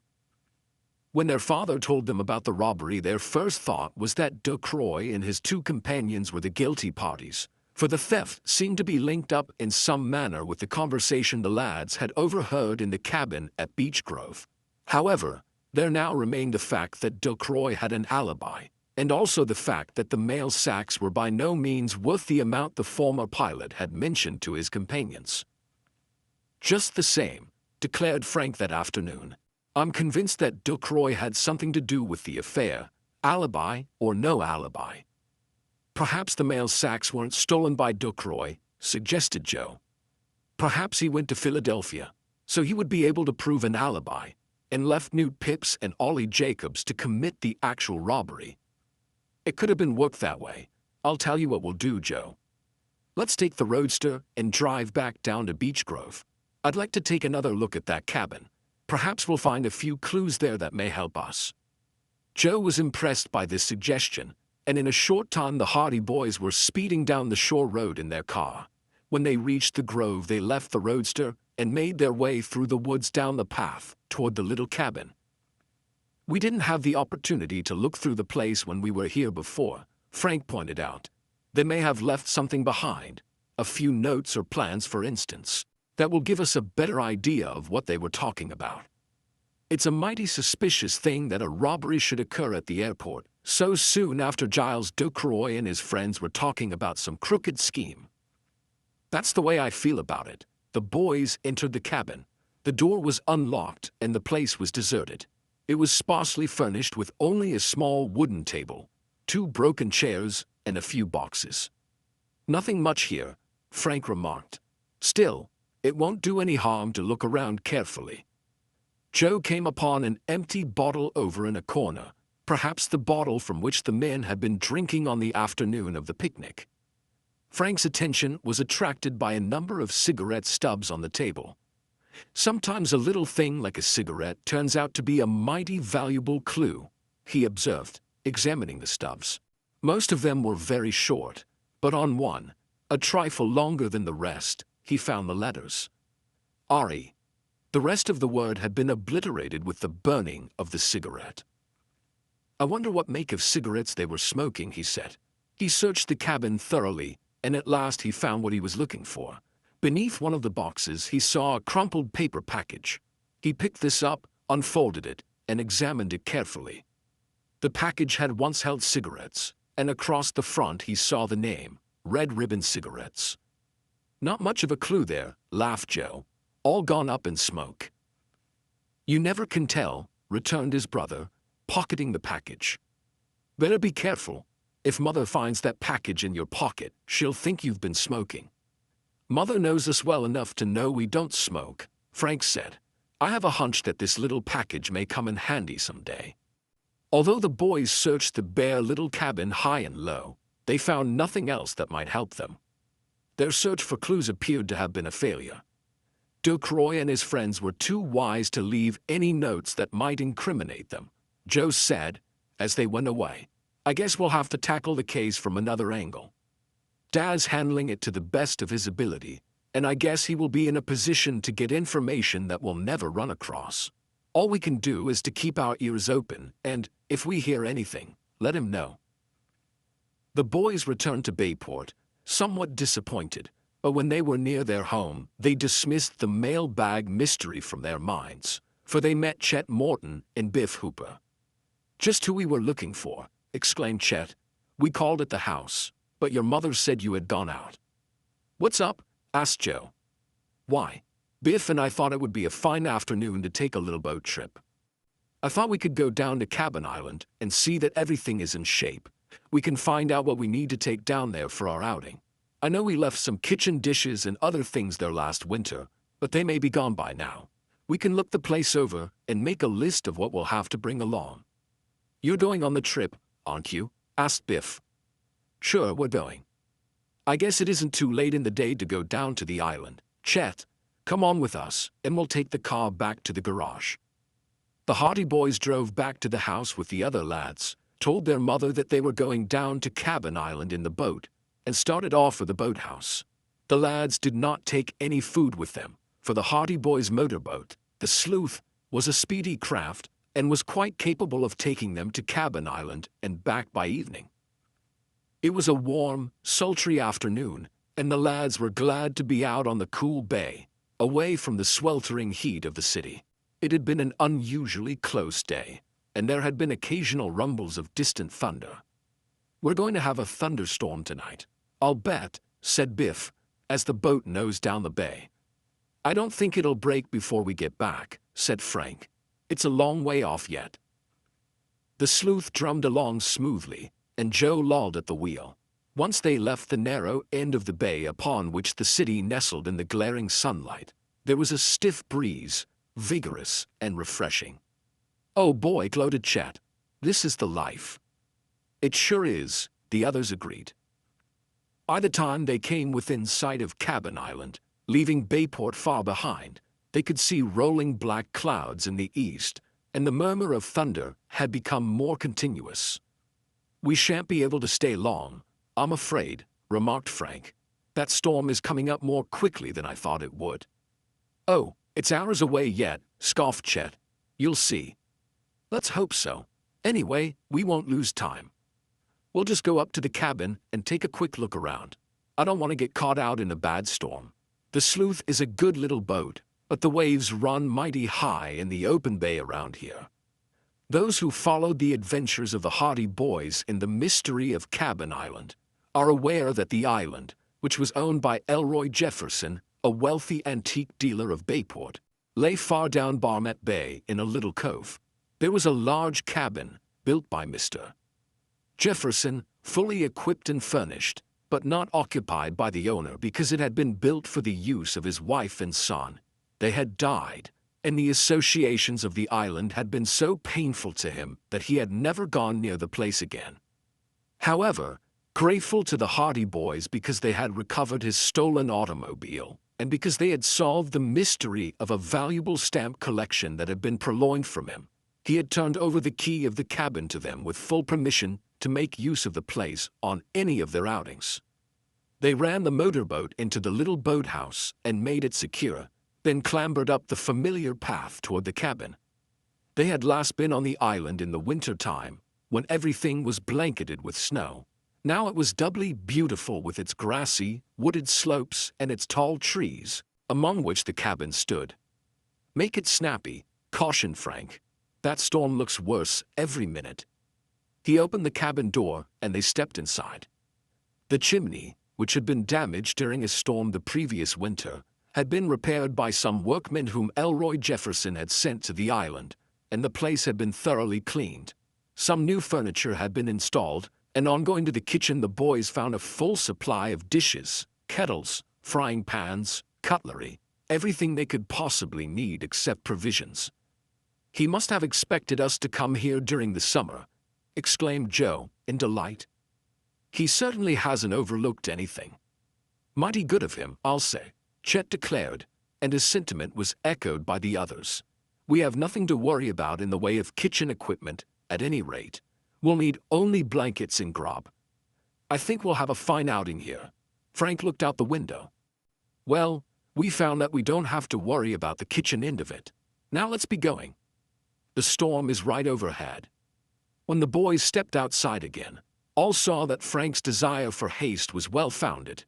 There were white caps rolling on the bay, and the sky was growing black. Even as they started down the path, there was a flash of lightning and an ear-splitting crash of thunder. Then followed a gusty shower of rain.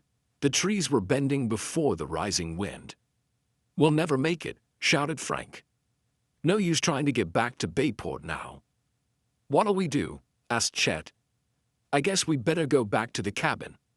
We haven't any food, no blankets, no oil in the lights. We'll probably be stranded here all night." "This is a fine lookout," grumbled Biff. "I wish I hadn't come." As the boys looked out over the bay, they could see a sweeping wall of rain approaching above the stormy waters. His companions realized that Frank Hardy was right. They could not hope to brave the perils of that storm by venturing a return to Bayport that night. On the other hand, the prospect of being stranded on the island without food was far from pleasing. Rain was pouring now. Another lightning flash zigzagged its way through the clouds. Another thunderclap crashed forth. "Do you think we can reach the village?" shouted Joe. Frank had almost forgotten about the little village on the mainland not far away which they had visited several times during the winter. Amos Grice, the storekeeper, was a good friend of theirs, and his hospitality was preferable to spending a night in a dark cabin, without food or blankets. "We'll try it anyway. If we get into the shelter of the shore, I think we can make it all right. Come on, fellows." The others followed Frank down the steep path to the boathouse, where all clambered into the sloop. The engine roared as the boat sped out into the rolling waves, this time Frank taking the wheel. Smash!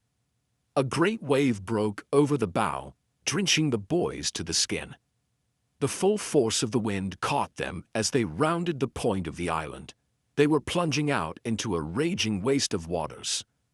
"We'll never make it," groaned Chet. Chapter 11, News from the City. Frank Hardy set his jaw with grim determination as he drove the motorboat into the storm. It was too late to turn back.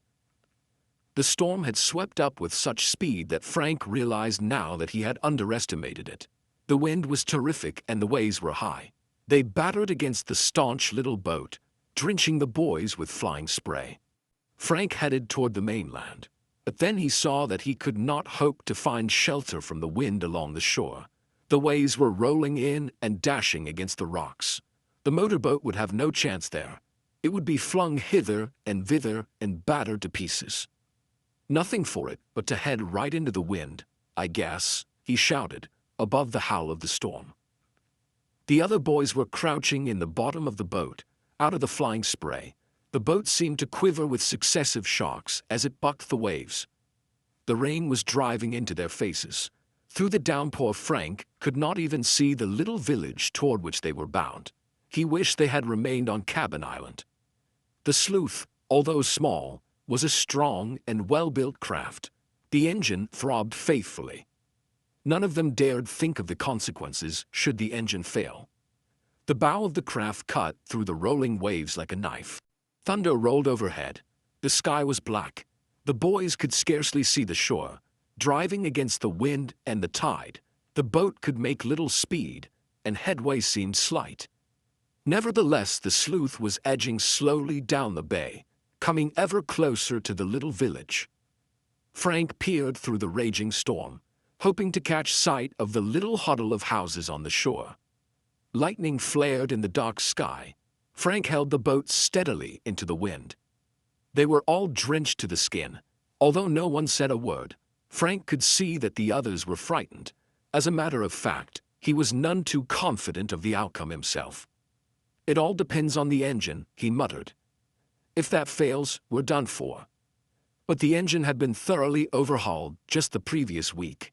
He was grateful for the foresight that had enabled him and Joe to take this precaution. Joe crept to the side of his brother. "Do you think we'll get there, Frank?" he shouted. Frank nodded. "It's dirty weather, but we ought to make it all right." Just then he caught sight of the little break in the shoreline that indicated the cove where the village was located. They were still far out, and to reach the village the boat must run diagonal to the waves. This was the hardest test. The buffeting the sloop had previously received was as nothing to what she now suffered. Time and again the boys held their breaths, certain that the boat was about to capsize. Great waves would crash against it. The boat would cant far over on her side. Her bow would be buried in the water. Then, like a live thing, the sloop would shake herself free, rise above the waves, and go plunging on. The boys clung to every available hold, fearful of being washed overboard. Suddenly Joe gave a shout of warning. "Watch out!" A great roller was bearing down on them. They ducked, waited. Crash! A huge sea of green water engulfed them. For a moment the boat was completely buried beneath the wave. It slipped far over. Frank felt his feet washed from beneath him. He clung to the wheel with all the strength at his command, held his breath through what seemed an eternity of waiting. Then the motorboat labored free of the wave, slowly righted itself. The water receded. The craft was weighted down by the water that still remained in it, but all the boys were safe. Chet was suffering from a cut across the forehead, where he had been flung against one of the seats. Biff was clutching his wrist, which had been wrenched in his desperate effort to retain his grip on an iron ring. Joe was gasping for breath after his immersion in the water. Frank felt a dull pain in his side, where he had been dashed against the wheel. More dead than alive, the boys held on, but the village was now in plain view. They had gone through the worst of the storm, and the waves were now hurling the boat in toward the cove. Frank steered toward a little dock, where the angry waters were dashing themselves angrily against the timbers. He saw a man clad in oilskins running out on the dock, gesturing to them and pointing toward the shore. There was a little boathouse in the cove, and then the man ran from the dock over toward the boathouse, still gesturing. There was shelter for them. The motorboat would have been dashed to pieces had they tied up to the dock. Frank saw the door of the boathouse open, and he drove directly toward it. A great wave caught the craft, and it shot forward. A turn of the wheel, and he was headed into the narrow opening. He switched off the engine, and then the sleuth slid gently into the slip. Tired, exhausted, drenched, the boys clambered out of the boat. The man in oilskins was waiting for them. He seized a rope Frank flung to him and snubbed it around a post. "Well, now, that was a narrow squeak, if ever I saw one," he declared in a familiar, nasal voice. "Worst storm we've had on this bay for 10 years, and you'd be caught in it. You're mighty lucky, my lads." They looked up. They knew that voice well. "Amos Grice," exclaimed Frank. At the sound of his name, the man looked around. Then he recognized the refugees.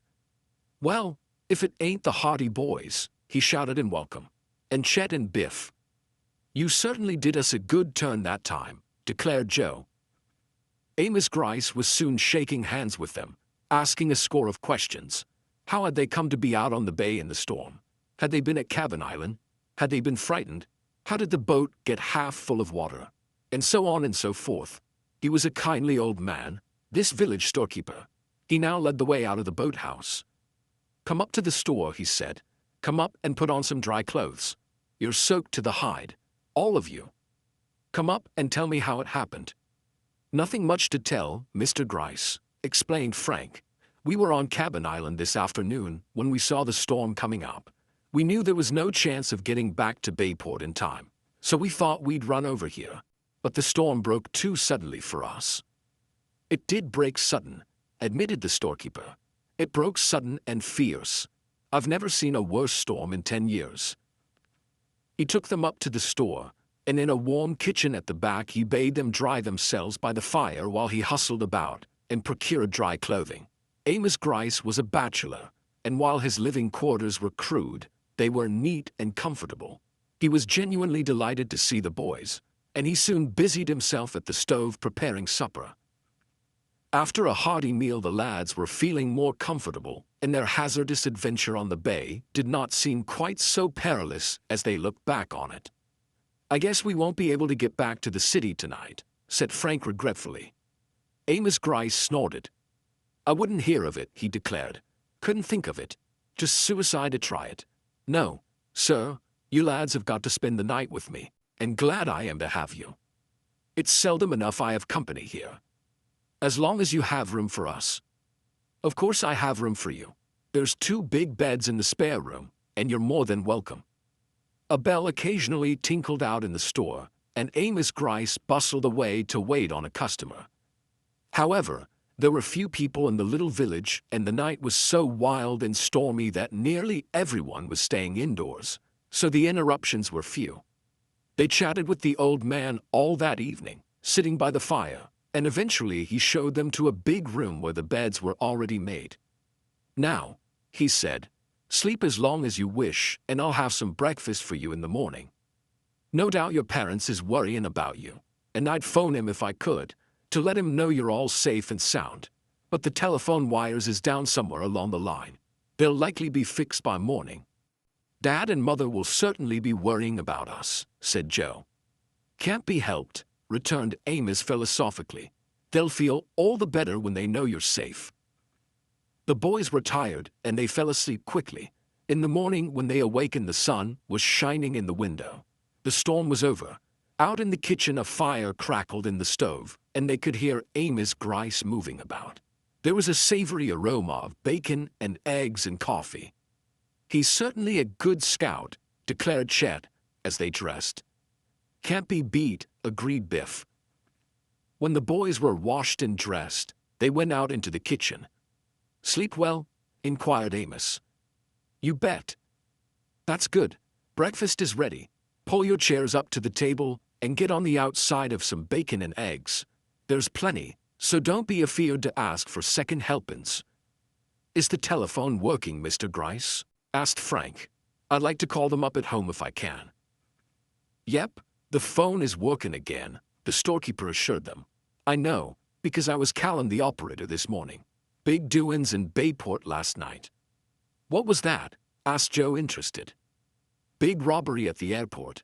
One of them airplanes was robbed of a lot of mail worth more than $20,000, so the telephone operator was telling me. The Hardy boys looked at one another in amazement. A second robbery at the airport. Impulsively, Frank exclaimed. Delcroix again. Chapter 12, Under Arrest. What's that? Demanded the storekeeper abruptly, in response to Frank Hardy's inadvertent exclamation. Nothing, answered Frank. I was surprised, that's all. You see, there was a robbery at the airport only a day or so ago. Another one, eh? Well, they ought to watch that place more careful. That's all I can say. People won't be sending their letters by airplane if they think they're going to be stolen all the time. That's a case for you fellows, said Biff. Neither Biff nor Chet were aware of the depth of the Hardy boys' interest in the airport robberies. Did the operator tell you anything more about that affair, Mr. Grice? Asked Frank after a pause. Nothing more than what I've told you. She just said there was a big robbery and $20,000 worth of mail had been stolen last night. Joe went to the telephone. After some delay, he managed to get the Hardy home in Bayport on the wire. His mother's voice answered. Hello, Mother. This is Joe talking. Her voice had an unmistakable note of relief as she answered. Joe? Oh, I'm so glad to hear your voice again. Your father and I have been greatly worried about you. Where are you? What happened? Why didn't you come home last night? Don't worry, Mother. We were caught in the storm and we couldn't get back. We're quite safe. We're at Mr. Grice's place, down below Cabin Island. Well, I'm glad to hear that. When are you coming home? We're coming back today. Would you mind telephoning to Mrs. Morton and Mrs. Hooper? Tell them that Chet and Biff are with us and that they're all right too. I'll do that, Joe. Just a minute. Your father wants to speak to you. Joe waited a moment. Then he heard his father's voice. Hello, son. You've given us a pretty bad scare. We're sorry, Dad, but we got caught in the storm. Let me in on this, Joe, begged Frank. And when Joe had put the telephone in his brother's hand, the older Hardy boy continued. Hello, Dad. Worried you and Mother, did we? Sorry, but we're all right. We'll tell you about it when we get back. Well, I'm glad you're all right. Now listen, I want you and Joe to come home at once. Sure, we are just going to leave. Come back to Bayport at once. Something has happened. What's wrong, Dad?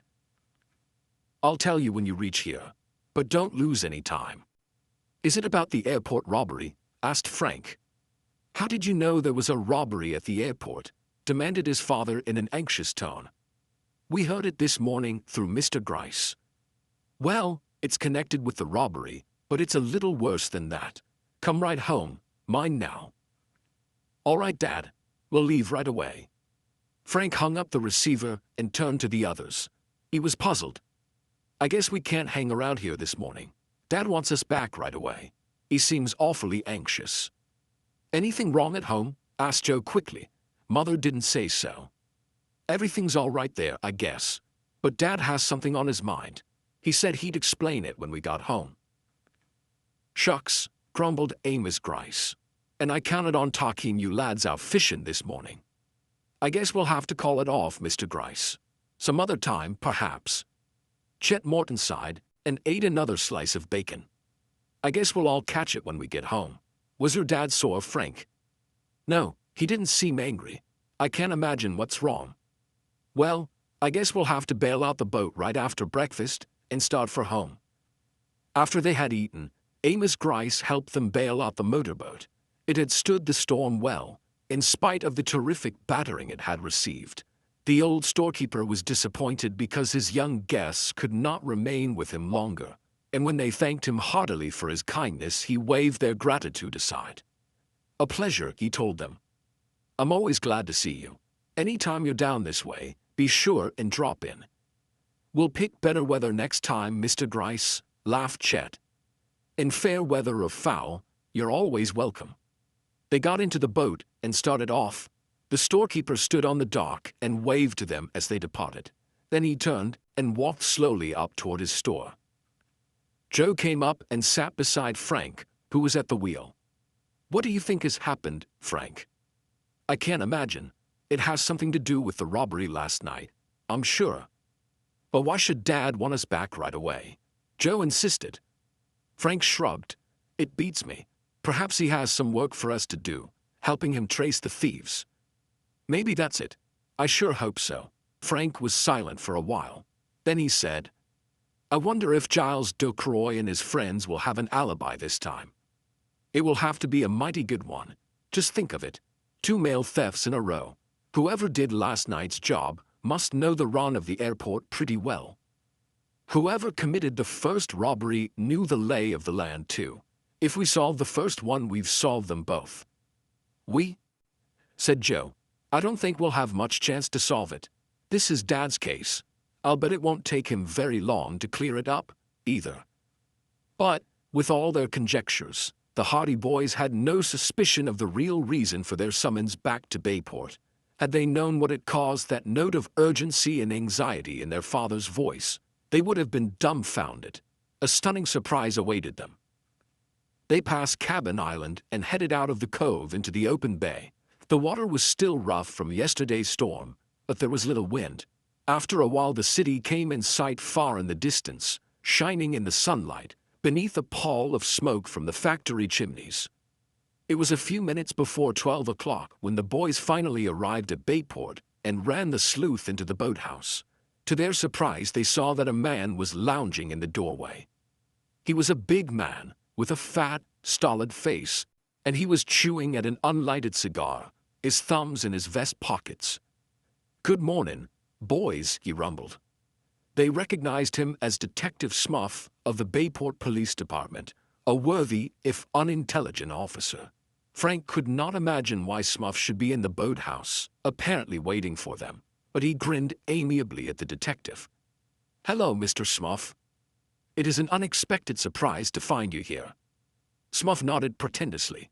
It is, he asked. Last person in the world we ever thought would come down to welcome us, declared Chet. I tell you, Mr. Smuff, we sure appreciate this. It isn't often we have a reception committee on the job when we come back from a little outing. Well, said Smuff, I'm on the job this time. He turned to the Hardy boys. I've been sent down here to give you a message as soon as you got in, he informed them. A message? Exclaimed Joe. Who from? The chief. He wants to see you down at headquarters. The Hardy boys stared at the detective in amazement. The chief wants to see us, ejaculated Frank. Yep. What about? Demanded Joe. Smuff looked very mysterious. You'll know all about it when you get there, he said. You're going to be pinched for staying out all night, laughed Chet. That's a fine thing to do, Smuff. Pinch our chums the minute we get back to town. A fine reception committee you are. I didn't say anybody was pinched, returned Smuff cautiously. Well, said Frank, this is a surprise. Won't you tell us what it's all about? Smuff shook his head.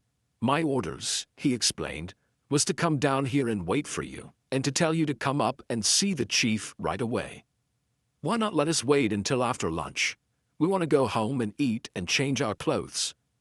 "Orders is orders," insisted Smuff firmly. "The chief wants to see you right away." "All right," sighed Joe. "I suppose we'll have to go, but I wish I knew what it was all about." "Me, too," rejoined his brother. Biff, who had been tying up the boat, came forward. "He probably wants to fire Smuff here and give you jobs on the detective force," he suggested, with a grin. Smuff glowered. "My job is good for a long time yet," he observed pompously. "Come on," said Frank. "There's no use standing here arguing about it. We'll go with you, Smuff." "I have my car right here at the door," said the detective. "That's service," chirped Chet. "Biff and I will run along home. Our parents will be worrying themselves sick if we don't show up. So long, fellas. If Smuff claps you into a cell, we'll come and bail you out." Chet and Biff hastened off down the street while the Hardy boys clambered into Smuff's car. The detective wedged himself in behind the wheel, and they drove the few short blocks to police headquarters. Here they were ushered into the private office of Chief Colic himself, a fussy little man with a vast sense of dignity. The chief was sitting at a huge desk, scanning a large number of photographs of criminals, but he stacked these to one side as Detective Smuff brought the boys in. "Good day, Chief," said Frank easily. "Detective Smuff, here, said you wanted to see us." "I did," snapped Chief Colic. "Well, here we are." "You're wanted," said Colic briefly. "Wanted?" asked Frank. "What do you mean?" "You're wanted by the postal authorities. I have orders to place you under arrest." The lads were so astonished that they could scarcely speak. Under arrest? This was the last thing either had expected. "What for?" gasped Joe. "What's the idea?" "You know about the airport robbery, don't you?" demanded Chief Colic. "Yes, we know about it. But—" "Well, they say you did it. I have orders to arrest you both." Chapter 13, Circumstantial Evidence. The Hardy boys were absolutely dumbfounded. The charge of theft seemed so absurd that they were at first tempted to laugh. But they saw that Chief Colic was in deadly earnest. His face was serious and his eyes regarded them sternly. "The postal people have evidence against you lads," he said. "A mail sack with about $20,000 worth of mail was stolen. They took out a warrant against you this morning." "Why, this is the craziest thing I ever heard of," declared Frank hotly. "Us? Mixed up in that mail robbery? Why, we weren't even near Bayport when it happened." "How do you know so much about when it happened?" asked the chief quickly. "We were away down the bay all last night, and we heard it over the telephone this morning." "Pretty good alibi," said the chief. "And what time do you think the robbery occurred?" "Last night." "Well, it didn't happen last night. It happened yesterday afternoon, early. And you boys didn't leave here in your motorboat until late in the afternoon. The robbery wasn't discovered until last night. Where were you yesterday afternoon?" "Why, we went in our roadster down to," began Joe, but a warning kick from Frank silenced him. It would not do to tell Chief Colic that they had been in Beech Grove, seeking clues against Ducroix and his friends in the deserted cabin. "Where did you go in your roadster?" asked Chief Colic. "We went for a drive," admitted Joe lamely. "Where to?" "Well," said Joe, "we went down the shore road." "To the airport?" "No." The chief pursed his lips. "You parked your car in Beech Grove," he said. "I have a witness to prove it. And from there you walked through the bush to the airport." "We didn't," snapped Frank. "Where did you go then?" "We just took a walk through the grove." "Can you prove it?" asked the chief. "You'll have to take our word for it. That's all I can say." The chief shook his head. "I can't take your word for it," he returned. "The evidence against you is too strong." "Are you going to lock us up?" Frank asked. "You're under arrest. That's my duty. Won't you let us go home first? We'd like to talk this over with our father." "He knows about it," said Colic. "But we want to see him anyway. You come with us, Chief. We won't try to run away." The chief considered this for a moment. "I guess there ain't any harm in that," he decided finally. He got up, put on his uniform cap, and led the way out of the office. A department automobile was waiting at the curb, and Chief Colleague ordered the chauffeur to drive to the Hardy home on High Street. "What makes you think we're mixed up in this business?" Joe inquired. "Is it just because we were out on the shore road yesterday?" The chief shook his head. "We didn't know that until later," he said. "After we began checking up on you two lads, we found that you had been on the shore road." Frank was surprised. "What made you check up on us? Why should you suspect us? We have never been in trouble before." "I know that," returned Chief Colleague. "You would never have been suspected hadn't it been for the clues." "Clues?" "There were clues found after the robbery. I think you'll have a hard time explaining them." Beyond that, Chief Colleague would volunteer no further information. The boys were puzzled and apprehensive. The chief's mysterious reference to clues made their position seem more serious than they had at first imagined.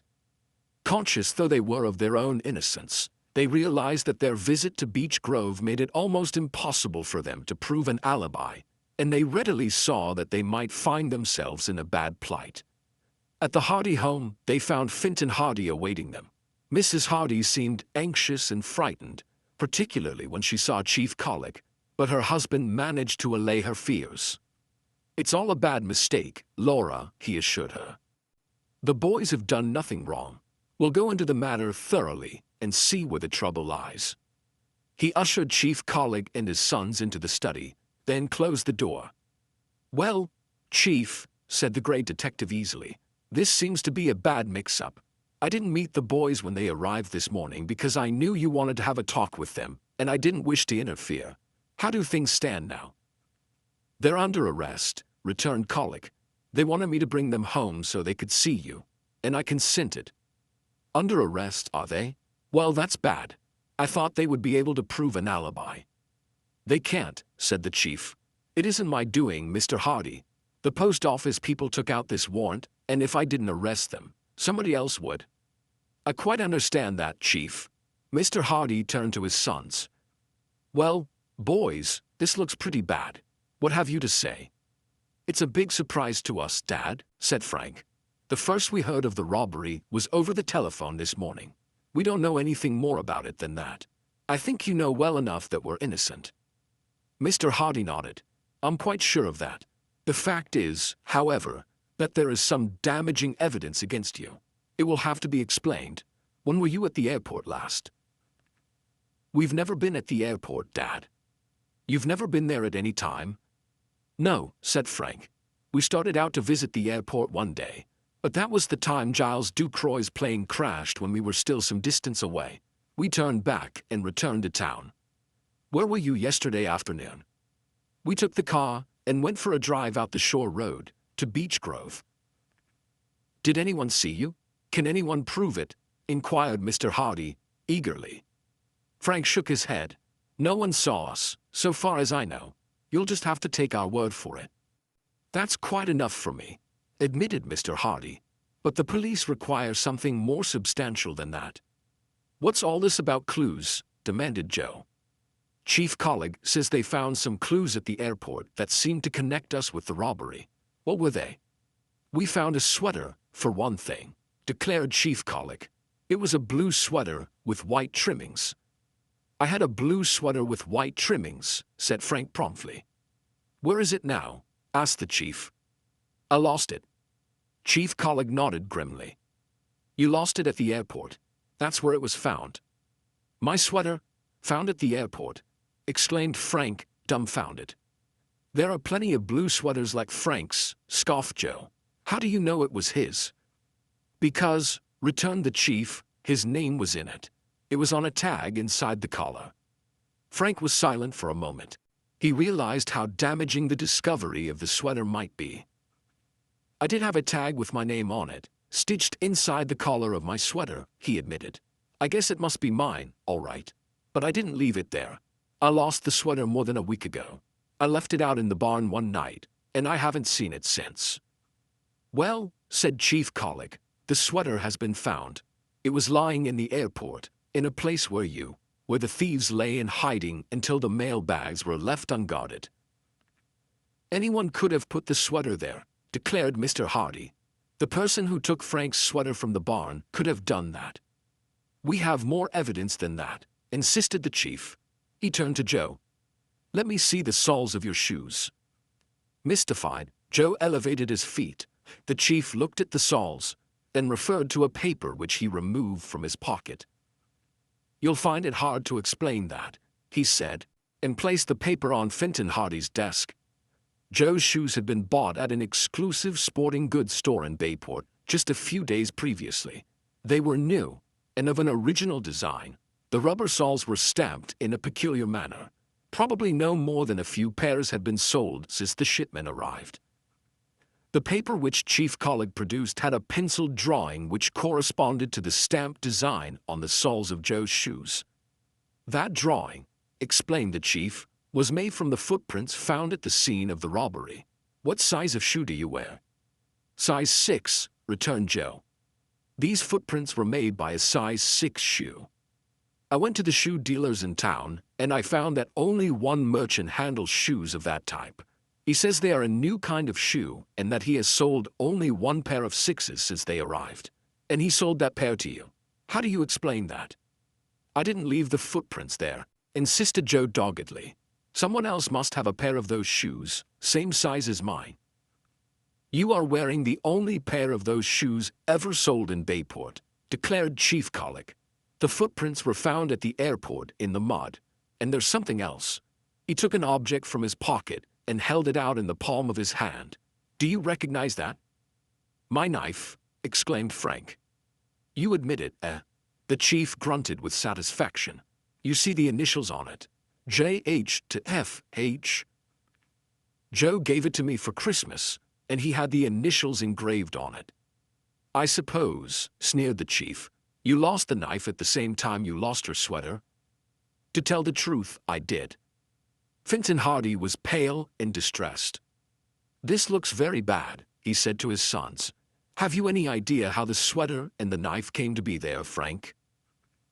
None at all, Dad, unless the person who stole them from me left them at the airport. And you, Joe? How about the footprints? All I can say is that somebody else must have a pair of shoes like mine. Neither Frank nor I ever went near the airport. I think, said Finton Hardy, it wouldn't be a bad idea if we went out to the airport now. We'll have to look over the ground. Chapter 14. Held for Trial. Chief Collig accompanied Finton Hardy and the two boys out to the airport, taking them there in his own car. The road entering the grounds was under guard, and the big hangars were closely watched, the authorities evidently taking no chances on a repetition of the robbery. However, Chief Collig was readily admitted, and the party proceeded to a hangar where a newspaper photographer was busy taking pictures. I'd like to see those footprints, Chief, if you don't mind, said Mr. Hardy. They haven't been touched, said Chief Collig. I gave strict orders they weren't to be disturbed. Close by the hangar wall a few boards covered the ground. The chief raised them, and in the ground beneath they could see the clear imprint of a foot. The marks of the rubber sole were identical with those made by Joe's shoes. Let's see how your foot fits that, suggested the chief, turning to Joe. Without hesitation, Joe stepped forward. He placed his right foot in the print. It fitted exactly. When he removed his foot, there had been not the slightest change in the original print in the ground. Yet you said you were never here before, exclaimed the chief. I still say it, Joe insisted. Then how do you account for that footprint? Same size, same marks, same everything. Somebody must have had a shoe just like mine. That's all I can say. The chief sniffed dubiously. Then Finton Hardy, who had been examining the footprint, made a suggestion. Joe, he said, I want you to stand in the earth right beside that other footprint. Just walk across there, stand for a moment, and move away. Wondering, Joe obeyed. When he had done as his father asked, there were several new footprints in the soft earth. Mr. Hardy looked at them closely. What do you think of that, Chief? He asked. Chief Collig looked down at the footprints. Not much difference, so far as I can see, he grunted. Not much, but there is a difference, isn't there? The footprints Joe just made don't seem as heavy as the other one, admitted the chief. They certainly aren't. You can see how light the impressions are in the earth. That first footprint is pressed down quite heavily. You couldn't help but see it, and I think it was meant to be seen. Joe's natural footprints, on the other hand, are scarcely visible. What of it? Demanded the chief. I mean, said Finn and Hardy, that the footprint you found here is not Joe's natural footprint at all. It's all very well to say that the size and the sole markings are identical, but there is more to a footprint than that. The first footprint was made by a very heavy person, as you can see by comparing it with the footprints Joe made just now. He turned to his son. How much do you weigh, Joe? 125 pounds, Joe answered promptly. Break time equals 0. 25s/. That's not very heavy. But that first footprint was certainly made by a person weighing considerably more than that. The earth here is no harder now than it was at the time of the robbery, because it has been covered over by the boards, so I think the test proves itself. Then, to go further, wasn't there another footprint, Chief? You have shown us only one, the conclusion being that the thief was a one-legged man. There's another footprint, declared Colic. Here it is. He pointed to an impression in the earth a short distance away. Finton Hardy took a small folding measuring rule from his pocket and measured the distance between the two original prints. Then he measured Joe's footprints. More proof, he said finally. The distance between these first two prints is a good 7 inches more than the distance between Joe's actual footprints. That proves that the man who wore those shoes was a good deal taller than Joe, with a longer stride. It also proves that when he made that heavy print in the mud, he was not simply standing still, which might have caused the print to be heavier by reason of his weight. Otherwise, his feet would have been close together. He was walking, just as Joe was walking a moment ago. Chief Collig was puzzled. Finton Hardy's deductions came as a rude shock, for the chief had already made up his mind that the Hardy boys were guilty and the evidence had seemed conclusive to him. He was not a man who admitted a mistake readily, and he clung obstinately to his original belief. I don't care how you figure it out, he said roughly. Your boys can't explain how that sweater and the knife got here, and they can't prove an alibi. I'm not going to let them go just because one footprint is a little bit heavier than the other. You mean we're still under arrest? Asked Frank anxiously. The chief nodded. You're under arrest, he said. We'd better be starting back to the city. Finton Hardy patted Frank's shoulder. Never mind, son, he said. I'm afraid I can't convince Chief Collig just now, but at any rate I'm sure of your innocence, and we'll prove it yet. There was nothing more the detective could do. They left the airport and got back into the chief's car. Gloomily, they drove back to the city. That afternoon, Frank and Joe Hardy were arraigned before a magistrate and, after the evidence had been presented, they were held for trial on the serious charge of robbing the airmail. Held for the robbery, cried Joe aghast. It's the most ridiculous thing I ever heard of, declared his brother. What would we rob the mail for? Gee, Frank, this will give us a black eye all right. Don't I know it? But I don't think our real friends will believe a word of it. Just wait till the newspapers come out. They won't do a thing but spill it all over the front page. That's the worst of it. It will make Mother feel pretty bad. Yes, and when Aunt Gertrude hears of it she'll say, I told you so. It's a blamed shame, that's what it is. I'd like to get back at the chief for this. So would I. This development caused a sensation in Bayport. When the afternoon papers came out with headlines, noted detective sons held for airmail theft, friends of the boys, and of Finton Hardy could scarcely believe the news. On every hand people said, there must be some mistake. The Hardy boys would never do a thing like that. Scarcely anyone outside the police department could be found who actually believed the lads were guilty.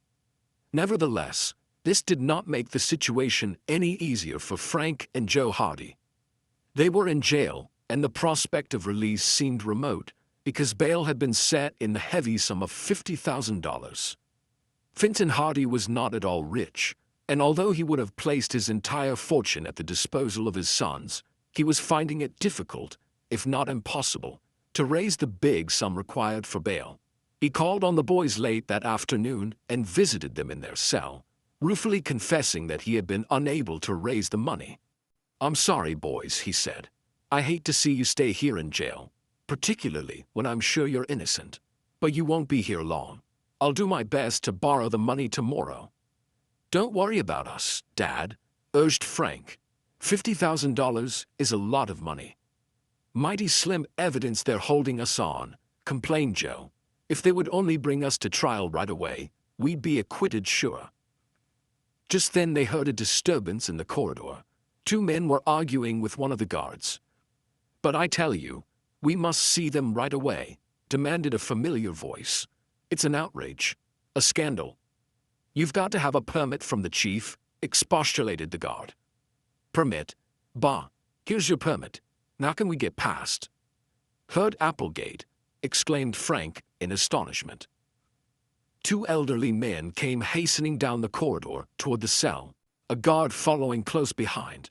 One of them was indeed Heard Applegate, the wealthy and eccentric man whose family treasure had been recovered by the Hardy Boys, as related in the first volume of this series, The Tower Treasure.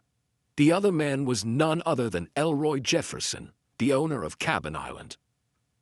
"This," declared Elroy Jefferson, standing in front of the cell and brandishing a newspaper, "is a shame, nothing less than a shame." "A scandal," fumed Heard Applegate. "A shame and a scandal." "You're right, Elroy," declared Mr. Applegate. "It is a shame and a scandal. I never heard of anything so disgraceful. The Hardy Boys in jail. Impossible. And bail set at $50,000. An outrage. Idiotic," raged Mr. Jefferson. He bowed to Mr. Hardy. "How do you do, Mr. Hardy? Mr. Applegate and I were just talking about our stamp collections when the boy came with the afternoon paper. We read it. We saw the headlines. Hardy Boys in jail. And at once I said, 'This is an outrage.'" "You did, Elroy," affirmed Heard Applegate. "And I said, 'This is a scandal.'" "Yes, Heard, you said it was a scandal, and it is a scandal.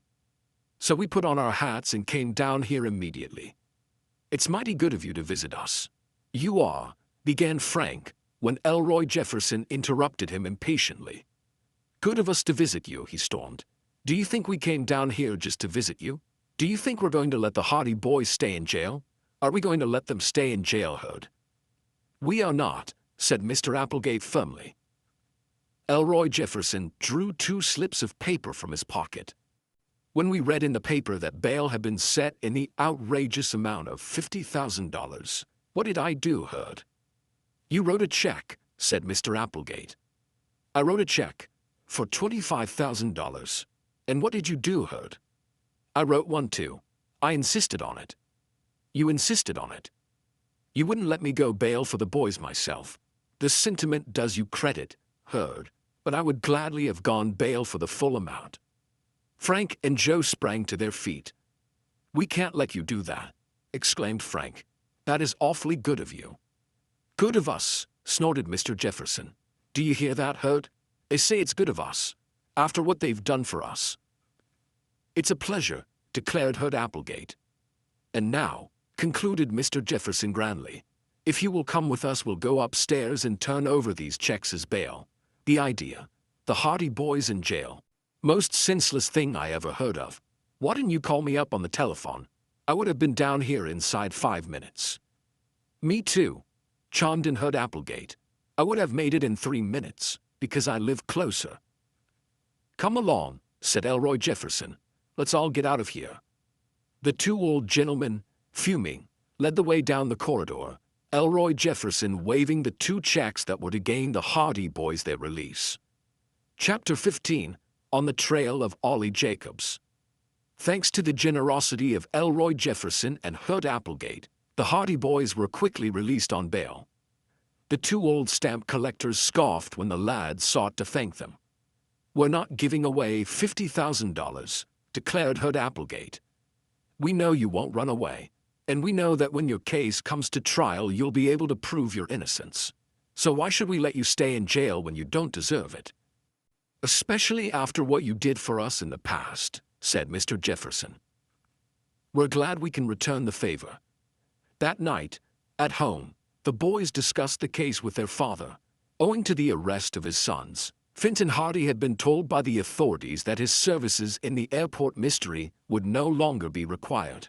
This was a bitter blow, although he realized that the officials were justified in their action, but he resolved to continue the investigation on his own account. "I'll do all I can to clear you," he promised. "And you must do all you can to clear yourselves.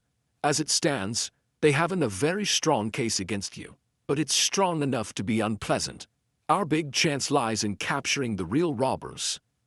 "I'm sure that evidence was planted by Giles Ducroix," declared Frank. "Just wait until I get my hands on that skunk," added Joe. "I'm afraid you won't lay your hands on him very easily," said their father. "I wanted to have a few words with him myself, but he seems to have disappeared." "Disappeared?" exclaimed Frank in surprise. Mr. Hardy nodded assent. "He hasn't been seen around Bayport for several days." "How about Newt Pips and Ollie Jacobs?" asked Frank. "Are they still in town?" Finton Hardy seemed somewhat surprised at mention of these two names. "Is that who Ducroix has been hanging around with?" he asked. "A bad gang?" "No, now that you mention it, Pips and Jacobs have cleared out too. They haven't been seen in Bayport for more than a week." "That looks bad," said Joe. "If they weren't up to something queer, they wouldn't have cleared out."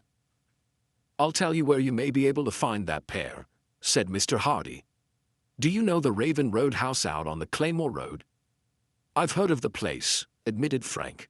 "It's supposed to be a mighty tough hangout, isn't it?" "Bad enough. Well, I've been checking up on Ollie Jacobs and Newt Pips, and I've learned that they make that place their headquarters. If you make inquiries there, you may be able to find something about them." "We'll make the inquiries, all right," declared Frank. "I'm sure they know something about this business. What do you say, Joe? Let's go out there right now and see what we can learn." "I'm with you." "Better be careful," advised Finton Hardy. "This roadhouse is a tough place, and Jacobs and Pips will likely have some friends there, so don't give yourselves away." "We'll watch our step," promised Frank. "Don't worry. We've got to clear up those mail robberies to clear ourselves, and I think the quickest way to go about it is to follow up the Ducroix gang. If they're not mixed up in it from the start, I'm a mighty bad guesser." The Hardy boys lost no time preparing for their journey out to the Raven Roadhouse, which was located some 5 miles from Bayport. Within half an hour they had said goodbye to their parents and had clambered into their roadster. They drove down High Street, on through the business section of Bayport, and out to the highway. Frank was at the wheel. "It was certainly mighty wide of Mr. Jefferson and Mr. Applegate to go bail for us," he said. "They're real friends," Joe agreed. "The least we can do now is to clear up this business and show them that their confidence in us wasn't misplaced. We'll do the best we can, although it doesn't look very easy right now. That gang didn't miss any bets in planting the evidence against us. All the more reason why we should get them, and get them right. After what we heard in the cabin, I don't think there's much doubt that Ducroix and his crowd had something to do with the robberies." "Well," said Frank, "we'll go easy, and with any luck we ought to get some clues that we can follow up." They thought they would get to the roadhouse quickly, but a quarter of a mile on came to a detour sign. The road ahead was closed for repair. "Just our luck," grumbled Frank. "I know this road was open yesterday." "We've got to go around the old Rundle farm," answered his younger brother. "That's a dirt road, too, all the way. Hope it isn't muddy. It used to have some pretty bad mud holes in it when it rained." Fortunately for the Hardy boys, the detour road proved dry. The worst of the holes had been filled with cracked stone, so they got through without much difficulty. In due time the Hardy boys approached the Raven Roadhouse. It was a long, rambling building, set back some distance from the road and approached by a winding driveway. "I guess the best plan is simply to go in and ask about them," said Frank. He drove up to the front of the roadhouse. There were no guests present at this hour of the day. A fat man was lounging indolently against a veranda pillar. The boys got out of the car. "Too early," grunted the fat man. "The fun doesn't start here until after dark." "We're not guests," returned Frank. "We're looking for somebody." A guarded expression crossed the fat man's face. "Who?" he asked abruptly. Frank looked at Joe. I don't know whether we should tell him or not. Joe, taking his cue, looked dubious. We weren't supposed to tell. Still, it mightn't do any harm. Frank looked around mysteriously. Then he lowered his voice. Have you seen Newt or Ollie around lately? The fat man regarded him shrewdly. What do you want to know? We have a message for him. Who from? Frank shrugged. Why should we tell you? The fat man was silent. Then he said, Is it from Sam? Maybe. I'm not talking. The fat man seemed impressed. Well, you know how to keep your mouth shut anyway, he said. And that's more than lots of people know. I guess you're regular. All right. Well, I can put you in touch with Ollie Jacobs. How about Newt? He's not here. I don't know where he is right now. Where is Ollie then? Down the road. You know where Greenfield Village is? Frank nodded. About 2 miles farther down the road. Well, that's where you'll find Ollie. He's at the hotel. The clerk will find him for you. Thanks. We'll go on to Greenfield, then. If you'd like to wait here, suggested the fat man. Ollie should be back in an hour or so. The Hardy boys had no desire to wait. They were on the trail of the elusive Ollie Jacobs, and it did not suit their purpose to meet him face to face at the Raven Roadhouse. They thanked the fat man, got back into the car, and drove away. Within a few minutes they reached Greenfield. It was a meager little village with a few unprosperous-looking stores and a ramshackle hotel. We'll have to go easy here, said Frank. It won't do to have Ollie Jacobs see us. What should we do? Wait out in front of the hotel? He would probably see us first. No, I think it would be better to go inside and take a look around. Once we locate him, we can keep out of sight and then follow him later. They parked the roadster in front of the hotel and went inside. The clerk, a seedy little man with shifty eyes, regarded them with suspicion. By way of explaining their presence, the Hardy boys bought some newspapers and a few chocolate bars, then sat down in the lounging chairs in the main office. We'll just sit tight for a while, whispered Frank. If Ollie Jacobs is in the hotel, he'll probably pass through here on his way out. The words were no sooner out of his mouth than Joe gave his brother a sharp nudge and hastily began to unfold one of the newspapers. Frank glanced up. Coming down the stairs was Ollie Jacobs. The man did not see the boys, or at least did not recognize them, for Frank quickly lowered his head. Then he, too, spread out a newspaper so that it concealed him from view. Thus, to the man descending the stairway, the two lads appeared intent on the papers, and their faces were completely hidden. Another man was coming down the stairs a few steps behind Ollie Jacobs. When the pair reached the office, instead of going toward the door, they sauntered over and sat down a few feet from the Hardy boys. Frank and Joe were trembling with excitement. Behind the newspapers they were safe from observation. I won't go a cent over 8,000, and that's final, they heard Ollie Jacobs saying. We'll split the difference, returned the other man, in a wheedling tone. Make it $9,000 cash. Nothing doing. I'll give you $8,000. Take it or leave it. An airplane for $8,000, exclaimed the other. I can't do it. I'd be losing money. Ollie Jacobs laughed. Even at $8,000, you'll be making a good profit. $8,500, pleaded the bargainer. I've made my offer, and I won't raise it a nickel. I'll give you $8,000 in cash the moment the airplane is turned over to us. You have the machine within 5 miles of here, you say?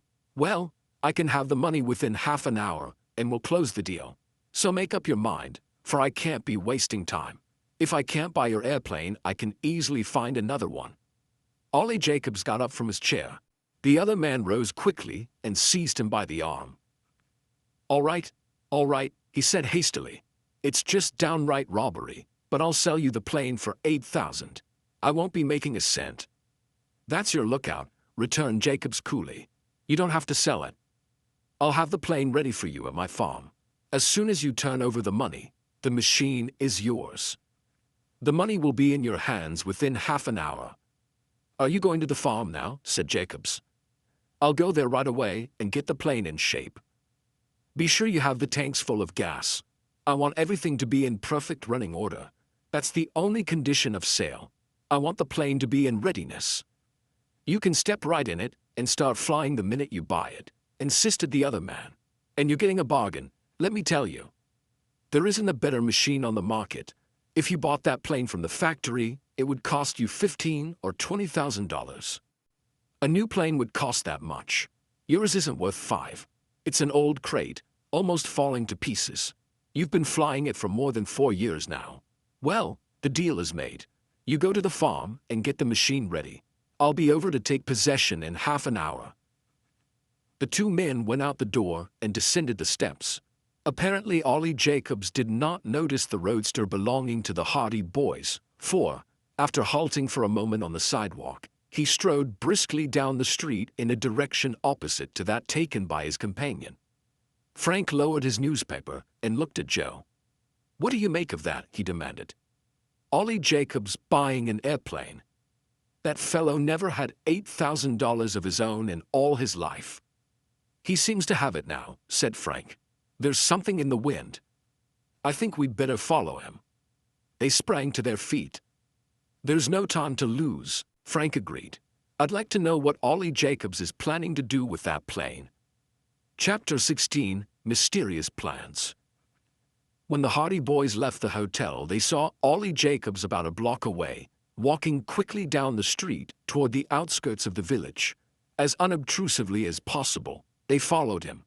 They soon found that there was little need for caution, as Ollie Jacobs evidently had no suspicion that he was observed, and not once did he look back. Leaving the sidewalk, their quarry struck out along a country road in the direction of an abandoned house. Here, instead of passing by, he vaulted the fence, crossed the unkempt yard, and disappeared into the building. "We'll have to go carefully," said Frank. "I'll bet he's meeting the others there. That's where he intends to get the $8,000, I suppose. Chances are they're watching. We better go around by the back way." At the end of the street, therefore, the Hardy boys did not follow the road, but instead made a detour through the fields, coming around at the rear of the old house. There they made their way carefully across the yard. They knew that they risked detection in so doing, but they were obliged to take this chance. Luck was with them. They crossed the yard in safety, evidently unobserved by anyone in the house. They crouched beneath a window and listened. From inside the house, they could hear human voices. Frank raised himself slightly and peeped through the window. The room was empty. The voices seemed to be from the front of the house. He gestured to Joe, and silently they crept on to the next window. Here they had better luck. The window was partly open, and they could clearly hear the voices of the men in the room beyond. The first voice they heard was that of Ollie Jacobs. "Well," he was saying, "I guess we can each chip in and make up that money. The plane is waiting for us." A familiar voice answered. $8,000 is a lot of dough, but it will be worth it in the long run." Frank and Joe exchanged glances. They recognized the voice. "Giles Duckroy." "Are you sure the plane is all right?" demanded the third man, Newt Pips. "It's old, but it's plenty good enough for our purpose," returned Jacobs. "She'll hold 4 or 5 men. I don't want to go flying in some old rattletrap that'll bust all to pieces in midair and kill us all," demurred Newt. "Don't worry, I'll be in charge of the plane," declared Duckroy. "I could fly a baby carriage if it had wings. Your precious neck is safe enough." "Well, here's $2,500, said Jacobs. "That's my share."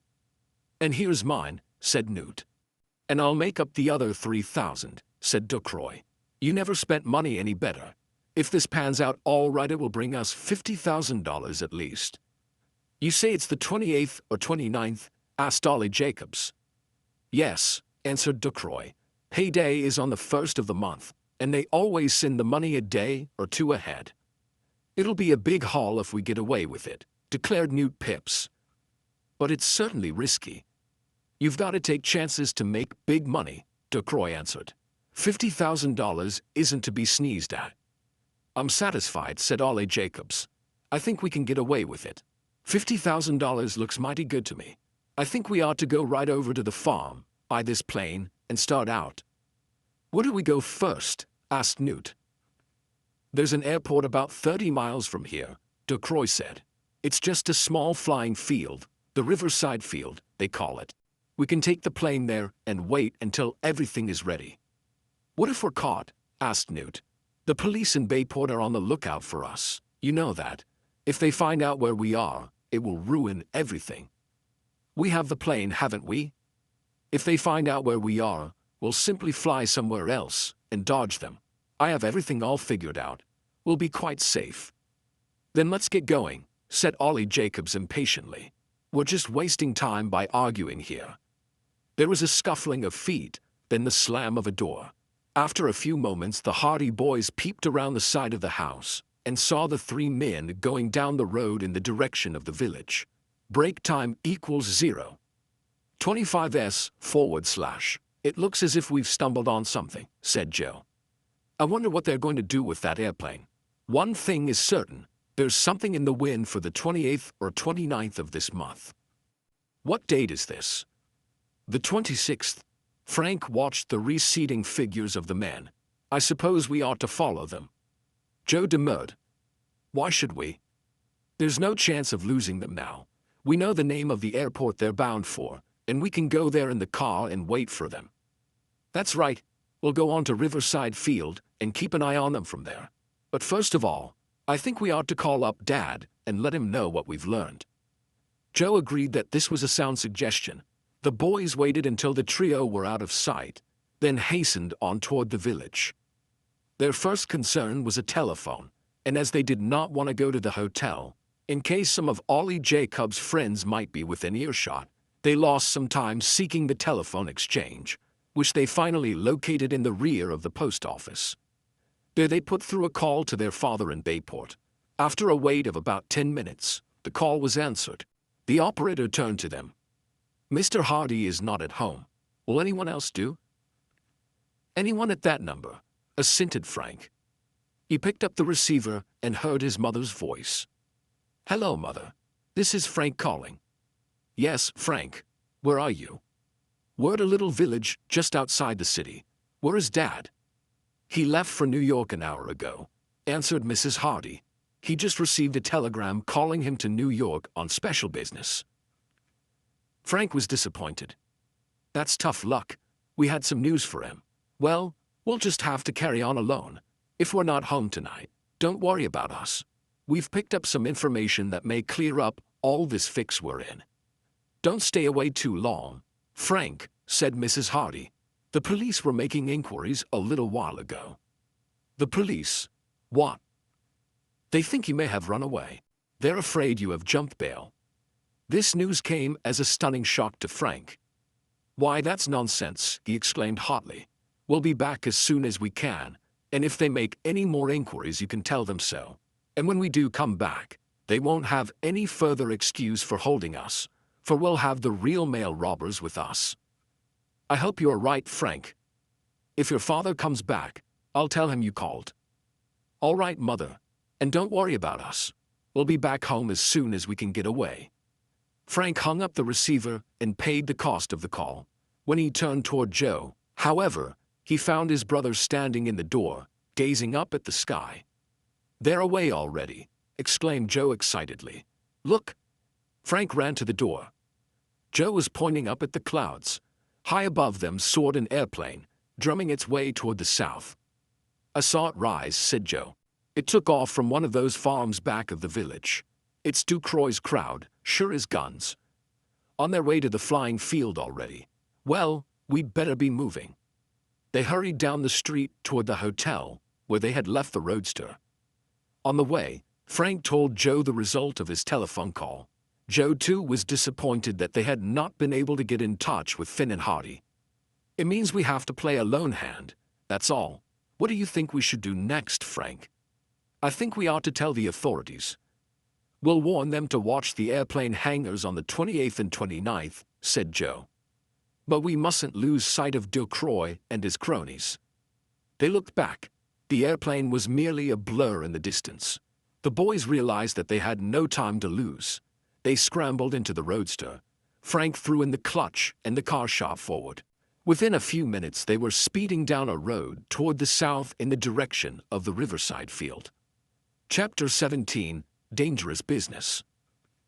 When the Hardy boys arrived at Riverside Field, they looked in vain for Giles Ducroix and his friends. But the trio were not in sight, and there was but one airplane on the flying field. It was a small two-seater. "It can't be their plane," said Frank. "Ollie Jacobs said it would hold 4 or 5 men." "Perhaps they haven't arrived yet," Joe suggested. "They had only 30 miles to go. They should have been here long ago." "We can go up to one of the hangars and ask what planes have come in." Frank was dubious. "If Ducroix or any of the others are hanging around, we'll be spotted. Our game is to keep out of sight." They sauntered over to the solitary little airplane in the middle of the flying field. A mechanic in grimy overalls was busy tinkering at the understructure of the machine. "Is this the only plane here?" asked Frank politely. The mechanic looked up. "It's the only one out on the field," he answered. "If you can see any more, let me know." He grinned and then waved toward one of the hangars. "An old crate just flew in a few minutes ago." "Where from?" "How should I know? Airplanes, unless they're on the mail run, aren't like trains. Look to me like a privately owned machine." The Hardy boys glanced significantly at one another. They had no doubt that this was Ducroix's plane. "Is the pilot in there now?" The mechanic nodded. "Him and 2 other guys." Frank and Joe thanked their informant and made a wide detour across the flying field so as to approach the hangar at the far side. They had no desire to meet Giles Ducroix and his friends just now. They came around to the rear of the hangar without being observed, and while they were looking about for a means of entrance other than by the front, Joe discovered a small door at the side. He tried the door. It was unlocked. Joe edged it open and peeped in. There was the plane, at rest in the hangar, and standing beside it were Giles Ducroix, Newt Phipps, and Ollie Jacobs. They were talking in low tones. Even as the boys watched, they saw Ollie Jacobs move away from the others. "It won't take long," he said. "I'll do some telephoning and find out all I can." "Make sure of the date," advised Ducroix. Ollie Jacobs left the hangar. For a moment the Hardy boys were panic-stricken at the thought that he might look back and see them pressed against the side of the building. But Jacobs strode away, without once glancing behind. "I wish we could learn something definite," whispered Joe. "This thing of following them around is beginning to get on my nerves. They are bound to catch sight of us, sooner or later." "We certainly can't follow them around like this," agreed Frank. "If they don't see us, we're liable to lose them anyway. If we can only find out what game they're up to." They peeped through the opening in the door again. But Ducroix and Newt Phipps had withdrawn a little way to one side and were talking in undertones, their words inaudible. In about 10 minutes, Ollie Jacobs returned. He hastened into the hangar, and Ducroix looked at him expectantly. "Well," the boys heard Ducroix saying, "did you learn anything?" "I sure did," returned Ollie Jacobs. "It's all settled, and we don't have to wait as long as we thought we might." "That's good," declared Ducroix, rubbing his hands together with satisfaction. "What did he say?" "The shipment will come on the night of the 28th. "As soon as that," exclaimed Newt Phipps. "We'll be ready for it," snapped Ducroix. "We'll force him down not far from here." "It will be at night, said Phipps. "Of course. All the better, too. I'd think twice before I'd try this trick in daylight." "I guess you're right," admitted Newt feebly, "although I don't like the idea of it at any time. You're sure we'll have only one man to handle?" "Only one man, and there are 3 of us. We're not taking a chance of failing." "How are we going to force him down?" asked Ollie Jacobs. "Leave that to me," answered Ducroix confidently. "There's more than one way of doing that." "Let's go and eat," Newt suggested. "I'm half-starved." "That's a good idea," Ollie agreed. "There's a little restaurant near here. What do you figure on doing, Giles? Do you think we should stay right here at the airport until the 28th? "No," said Ducroix firmly. "I don't. The authorities are apt to find us if we stay in one place for any length of time. We'll have to keep going. We'll move around from one place to the other until the time comes. We can't afford to be nabbed now." and after the 28th we'll clear out for good. The three men moved up toward the front of the hangar, left the building, and went on across the flying field toward a small restaurant in the distance. There was a little lunch counter nearby, but the men ignored it for the more pretentious eating place. Frank and Joe Hardy slipped quickly into the hangar through the side door. Instead of clearing up the mystery that puzzled them, the conversation they had just overheard confused them more than ever. That some criminal coup was in the wind for the night of the 28th was no longer in doubt, but what it was and where it was to take place still remained unrevealed. "I don't understand what's happening," said Frank, as he looked at the airplane in the hangar. "But I know we've got to be on hand if we can possibly manage it." "How can we be on hand if they're going to keep flying from place to place for the next 2 days?" asked Joe. "We've got to keep track of them somehow." Frank moved about, inspecting the airplane. "I'd just like to reserve a back seat in this plane for the next 48 hours. "That idea isn't as silly as it sounds," declared Joe. "Why can't we?" Frank laughed. "How can we? They'd simply kick us out, for we'd certainly be seen." "Not if we went about it right." Joe was excited as the possibilities of his idea became more apparent. "Why can't we be stowaways? Don't you remember the time we hid ourselves in the back of the automobile when we solved the Shore Road mystery? We could hide here too. I've heard of airplane stowaways before." "It's a nervy idea," said Frank. "I wonder where we could hide." He moved down toward the rear of the plane. Suddenly he halted. "Just what we want, Joe. Here's an opening." He thrust the sliding door aside and looked into the dark interior. The tail of the plane was hollow, and he could see a substantial hiding place. Considerable space was available for freight or baggage, and inasmuch as Ducroix and his friends were traveling light, there was plenty of room for the two boys. "How about it?" asked Joe. "I'm game. But how about food? We'll be in there for quite a while, you know.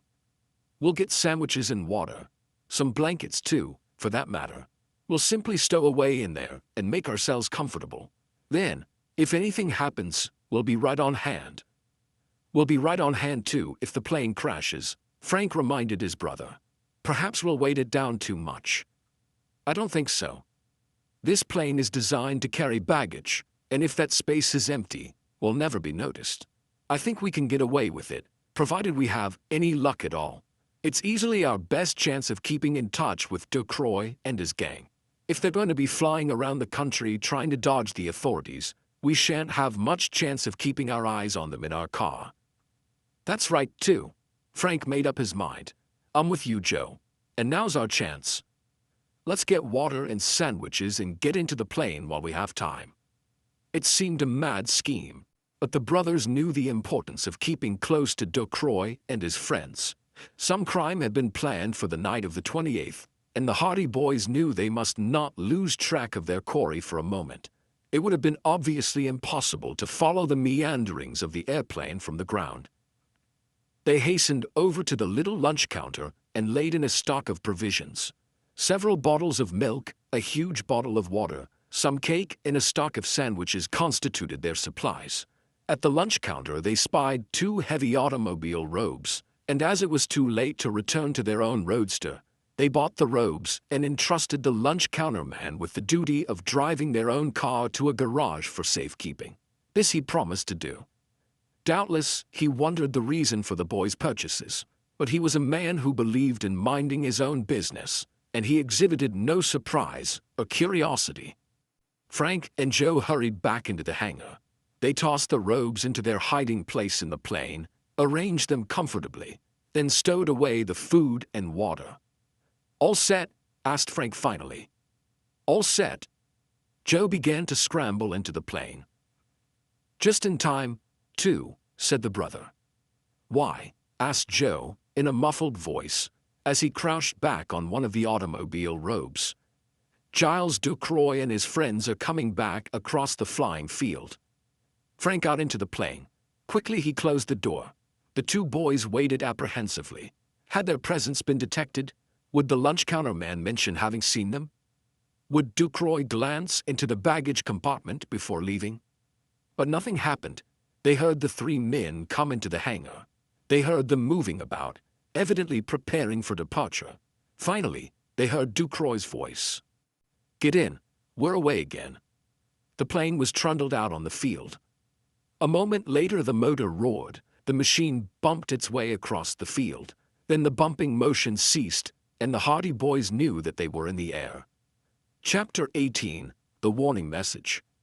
Although their flight as stowaways in the airplane was one of the most dangerous and perilous adventures that had ever befallen the Hardy Boys, it was at the same time the most monotonous. Back there in the darkness they could see nothing, and they could hear very little except the roar of the engine. They were not uncomfortable, and they did not suffer from lack of air, but it was not a pleasant sensation to reflect that they were high above the earth, wholly at the mercy of the rascals up in the front of the plane.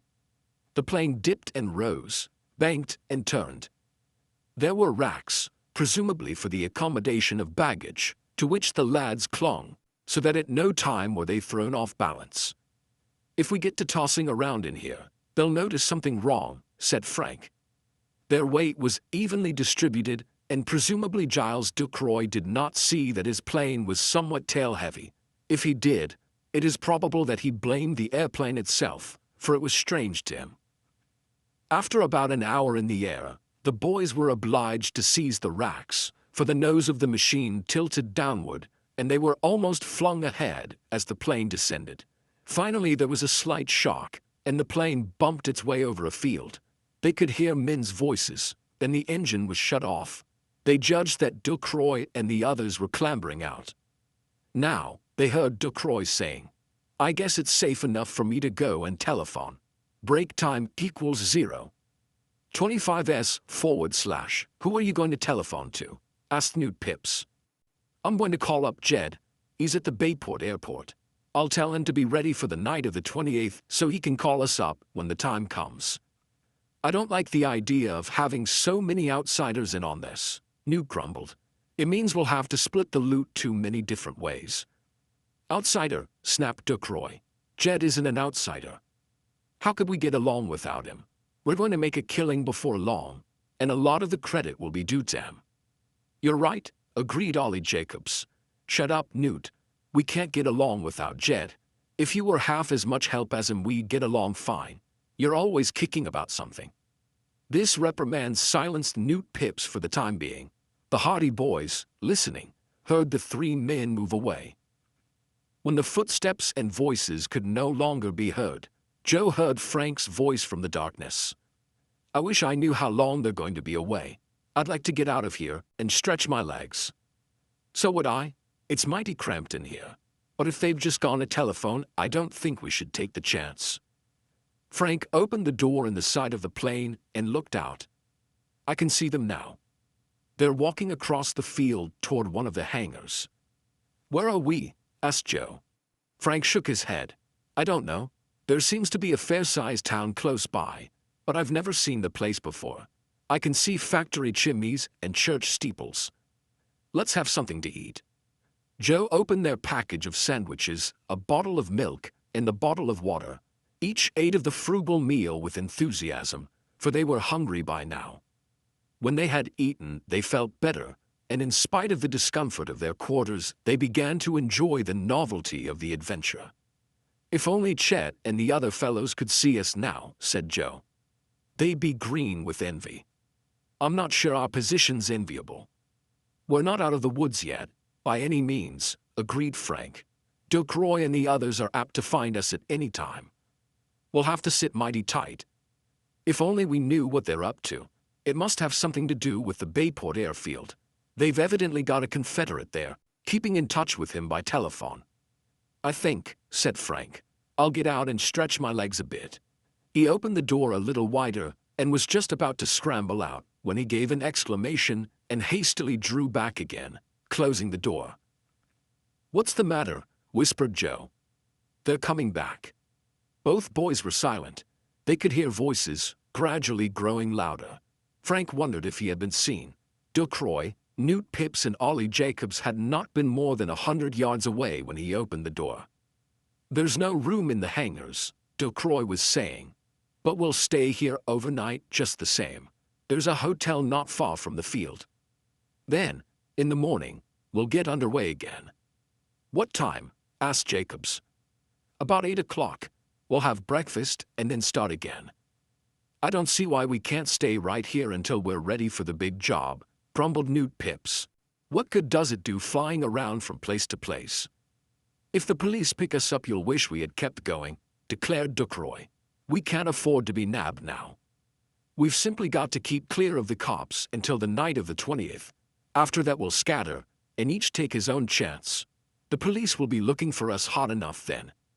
They sure will, agreed Ollie. Well, let's go on over to the hotel. The plane is all right here, ain't it? Sure. It's safe enough overnight. We'll come back after breakfast and get underway again. The men moved off.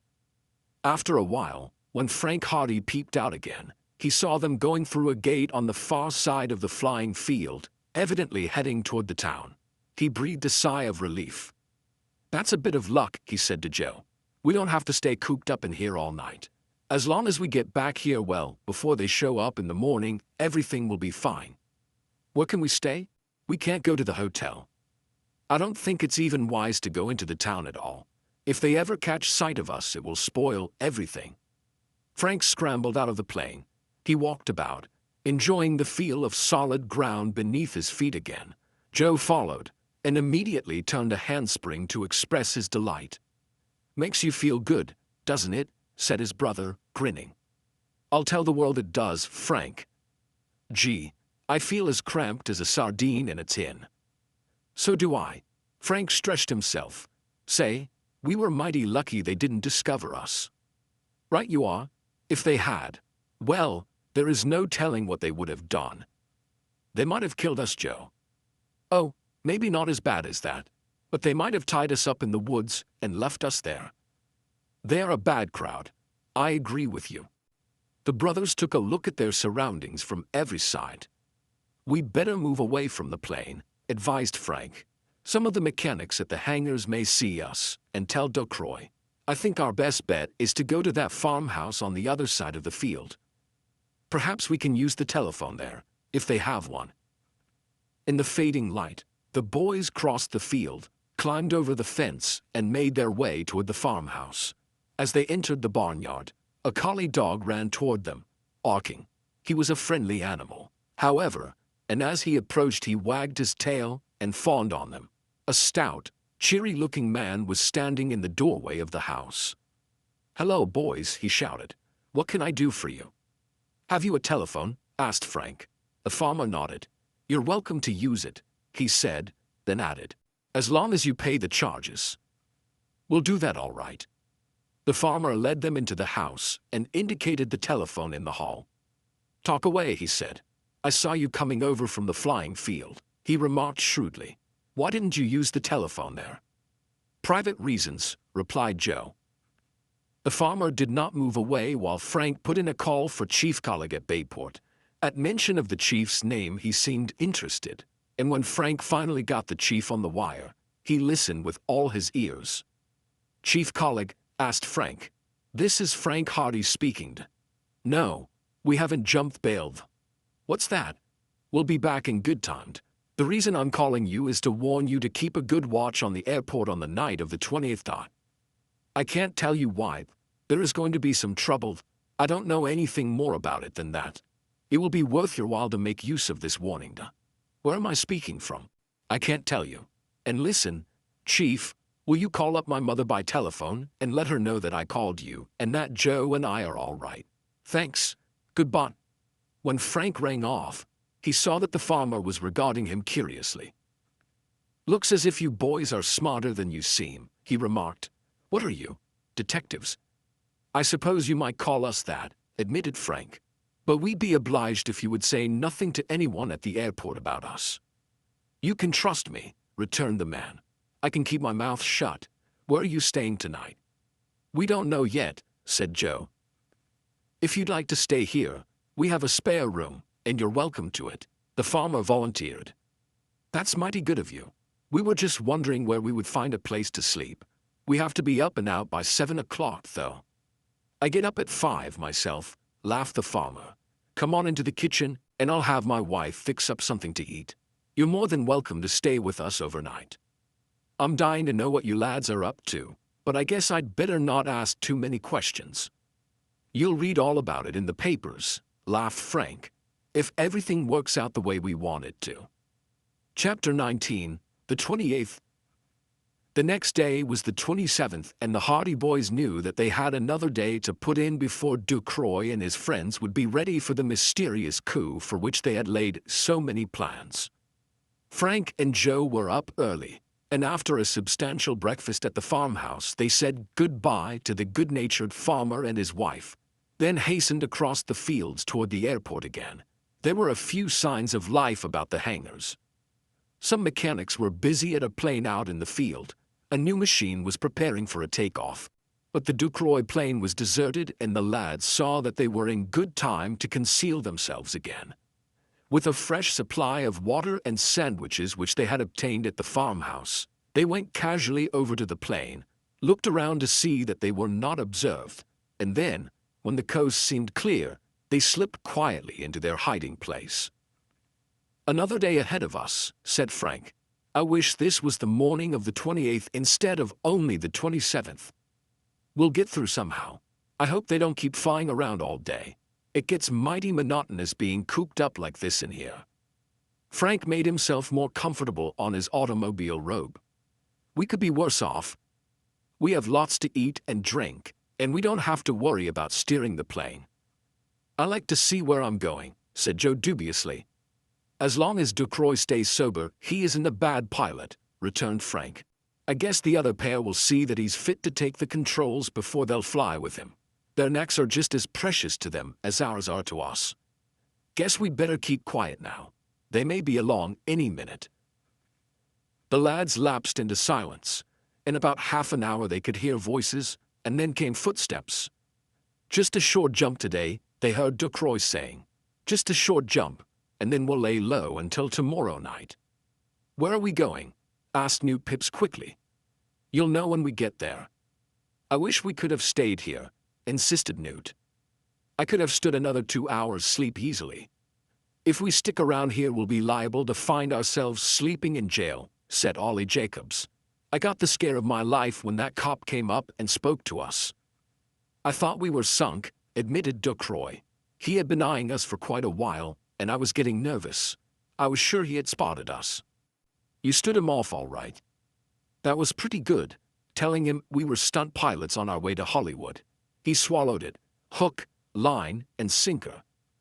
"Just the same," observed Ducroix, "you see how easy it is to run into trouble.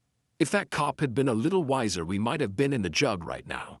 And if he starts talking to some other cop and describes us, we may find ourselves in trouble yet. So the sooner we get out of here, the better." This sentiment seemed to find favor with the others, for there was considerable bustling around as they prepared to take off again.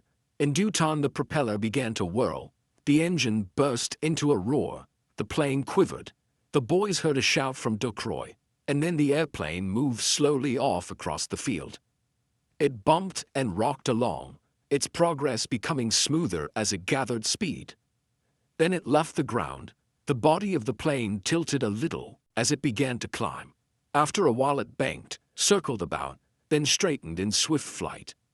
It was hot and stuffy back in the compartment where the Hardy boys had hidden themselves, but they comforted themselves by remembering that Ducroix had said this was to be only a short jump. After that, the rascals evidently planned to lie in hiding until the night of the 20th. The plane drummed along at a good speed for some time. Then the nose dipped so suddenly that the lads were flung forward, their weight being thrown ahead. The tail was suddenly lighter, and the plane went into a sudden dive. They heard a yell of alarm from one of the men in the forward part of the machine, but the plane straightened out as swiftly as it had lost balance. Frank and Joe had been frightened for the moment, but they soon regained their accustomed positions again and clung tightly to the racks while the plane descended in sweeping circles. It went into a long glide finally, then the wheels bumped against the ground. It rose into the air, bumped again, then taxied across a field until it gradually came to a stop. The motor was suddenly shut off. "What happened?" they heard Newt Pips shout in alarm. "Lost control there for a minute," Ducroix answered. She went into a dive a lot faster than I had figured on. I thought we were going to crash, declared Newt shakily. Not with me at the controls, boasted Ducroy. I don't know what went wrong, but it didn't take me long to straighten her out. It was just as if we had some baggage in the back and it shifted forward, said Ollie Jacobs. Brake time equals 0. 25s, /. The Hardy boys were breathless with apprehension. Perhaps Ducroy would be tempted to investigate. Well, there's no baggage, insisted Ducroy. It's just the plane. I'm not quite used to it yet. I'll be glad when this business is over, said Newt. I don't like this flying business, anyway. Solid Earth is good enough for me any day. When this job is over and I get my share of the money, it'll be a long time before anyone tempts me into an airplane again. Where are we now? Asked Ollie. This isn't a flying field. It's better, returned Ducroy. This is an abandoned farm. We're quite safe here. If anyone comes to investigate, we'll just say we ran out of gas and have to wait here for a while until we get a fresh supply. We'll stay here until tomorrow night then? Asked Newt. There's a little village about a mile away. We can go there and stay overnight and loaf around tomorrow. It's a lot better than hanging around a flying field where people are apt to ask questions. This suits me all right, said Ollie Jacobs. I didn't like the idea of hopping around from place to place the way we were doing. The plane is safe enough here, I guess. A few farmers may drop around to have a look at it, but I don't think there's any danger of anyone stealing it, said Ducroy. We might as well go on into the village. I'm hungry, declared Newt. This flying gives me an appetite. Let's go and get something to eat. The Hardy boys listened as the voices diminished in the distance. When they could no longer hear the trio, Frank opened the side door and peeped out. He could see Ducroy and the others climbing over a fence at the other side of a wide field. The men went out to the road and then trudged on toward a little village lying in a hollow about a mile away. The boys breathed sighs of relief as they scrambled out. This is luck, said Frank. No more flying until tomorrow night. I hope we don't have to stay inside the plane until then. Those fellows are apt to come back at any minute. I don't think so. You heard what they said. They intend to stay here until tomorrow night. As long as we show up here in good time to hide ourselves before they leave, we're all right. Frank strode up and down the field, taking the kinks out of his legs. Let's take our sandwiches and go over to that abandoned farmhouse. We can stay there quite comfortably until it's time to leave. Joe agreed. We'll have to keep an eye on the road. We can't afford to let them see us getting into the plane, and we can't afford to let them start without us. We've stayed with them so far, and we've got to stay with them to the finish, declared Frank. I only wish we knew where this business is going to end. They took their package of food from the plane and went across the field toward the farmhouse. It had been abandoned for some years and was in a bad state of repair, but it sufficed for their purpose. The boys spent the greater part of the day exploring the place, and toward mid-afternoon Frank suggested that they might as well sleep there that night. They went back to the plane, which had been undisturbed, and removed the automobile robes, bringing them back to the house. We'll have to sleep on the floor tonight, laughed Frank. I don't care where we sleep, as long as we get these rascals where we want them. They found a spring down in the orchard, and the cold spring water served to make more palatable the sandwiches the farmer's wife had made for them that morning. Toward evening, they went into one of the upper rooms of the house and looked out over the field toward the plane. There they saw 3 figures walking across the field. I hope they're not going to start off again, said Joe in alarm. They've probably just come back to see if the plane is all right. The 3 men were Giles Ducroy and his companions, and their errand was evidently as Frank had suggested. Ducroy went over the plane very carefully. Then he went toward the back and suddenly pulled open the door in the side. The boys saw him peer into the interior of the plane. Boy, isn't it lucky we didn't stay there, exclaimed Joe. I hope he doesn't find that water bottle. We left it there, remember? But Ducroy's inspection was brief. He drew back, closed the door again, and turned to the others with an expressive gesture. Frank and Joe realized that he had merely made the inspection to satisfy the others that there was no baggage in the plane. Evidently, the water bottle had gone unnoticed. The trio stayed only a few minutes, then went back across the field again toward the village. "That's that," said Frank. "We're all right now until tomorrow night. We'll go over some time in the afternoon, hide ourselves, and then wait for things to happen." The boys stayed in the empty farmhouse that night, and they slept soundly in the automobile robes, despite the hardness of the floor. The gray light of dawn was just shining through the window when Frank heard a sound that awakened him with a start. It was the throbbing roar of an airplane engine. He got up and scrambled over to the window. When he looked out, he was just in time to see a figure clambering into the cockpit of the plane out in the field. Then the machine began to move across the pasture. Its speed increased. It rose from the ground, skimmed above the fence, rose higher and higher into the air, and then headed far off beyond the village.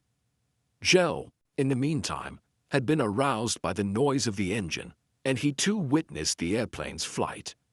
Disheartened and discouraged, the boys looked glumly at one another.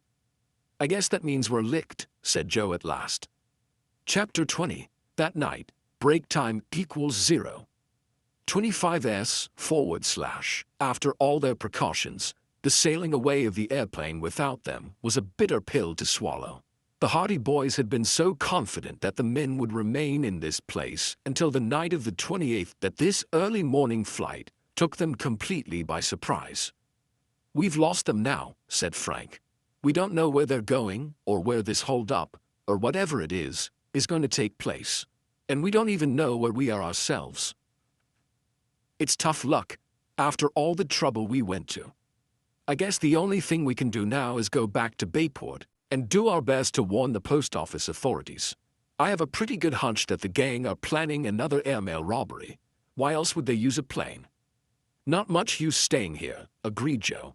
"They certainly stole a march on us that time." They got dressed and left the empty house. Neither said very much, for they were discouraged beyond measure. All their discomfort of the past 2 days seemed to have gone for nothing.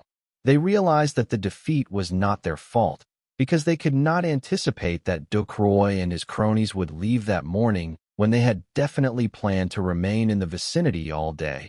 But there remained the unescapable fact that the quarry had eluded them. "Perhaps the police in the village recognized them and they had to clear out," suggested Joe. "I guess that's the reason. I can't think of any other." They trudged down the lane that led out toward the village road. Their immediate plan was to reach the village, find out where they were, and then return to Bayport as soon as possible. "There's just a slim chance we may be able to catch them, yet if we tell the post office authorities all we know," Frank pointed out. "But we haven't much time to work in." The sky was overcast and cloudy that morning, in harmony with the mood of the Hardy boys. They found it difficult to be cheerful after the reverse they had just suffered. "I'll bet there isn't even a railway here," grumbled Joe. "And our roadster is miles away. What a fine fix we're in." "Perhaps they'll come back," remarked Frank, trying to be optimistic. "They're gone for good." The Hardy boys crossed a rustic bridge over a stream and went up the dusty road into the village. It was only a small farming town, and there were few people in sight. Several cars were parked in front of the small hotel. "We might as well go in here and have breakfast," suggested Joe. "Our sandwiches are all gone." They went into the hotel and entered the dining room. In spite of the disappointment they had suffered, their appetites still held good, and they managed to make away with a goodly supply of ham and eggs, flapjacks and syrup, toast and coffee. The meal over, they felt better. After paying the check at the desk, they sat down to consider future plans. The clerk told them that the village was about 100 miles from Bayport and that the nearest railway was 4 miles distant. If they hired a man from the garage to drive them to the station, they could catch a train that would bring them to Bayport late that afternoon. "I guess it's the best we can do," said Frank. "Mighty flat ending to our adventure." "Perhaps it isn't over yet." Joe was looking out into the street. Suddenly, he clutched his brother's arm. "Look, Frank. Do you see what I see?" Frank looked out. He gasped with astonishment. Across the street, lolling in the doorway of a grocery store, was a familiar figure. There was no mistaking the battered hat, the shabby clothes, the mournful and unshaven features. Newt Pips. He's still here. At that moment, the Hardy boys were perhaps the most delighted and amazed lads in the United States. They left him here, said Frank. Why? This means the others will be coming back. Unless they've ditched Newt altogether. They wouldn't do that, said Frank, meeting Joe's objection. He knows too much. He knows all about this crime they have been planning. Duckroy and Ollie Jacobs would be afraid to get rid of him now. That's right, Frank. We gave up hope too quickly. The other pair will probably be coming back to the farm today.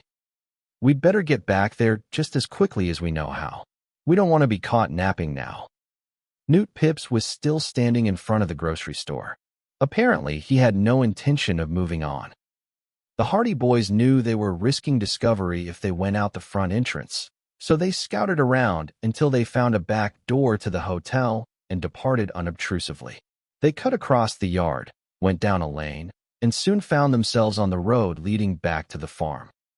They were about halfway back to the farm when they heard a distant droning noise. Frank looked up. Here comes the plane.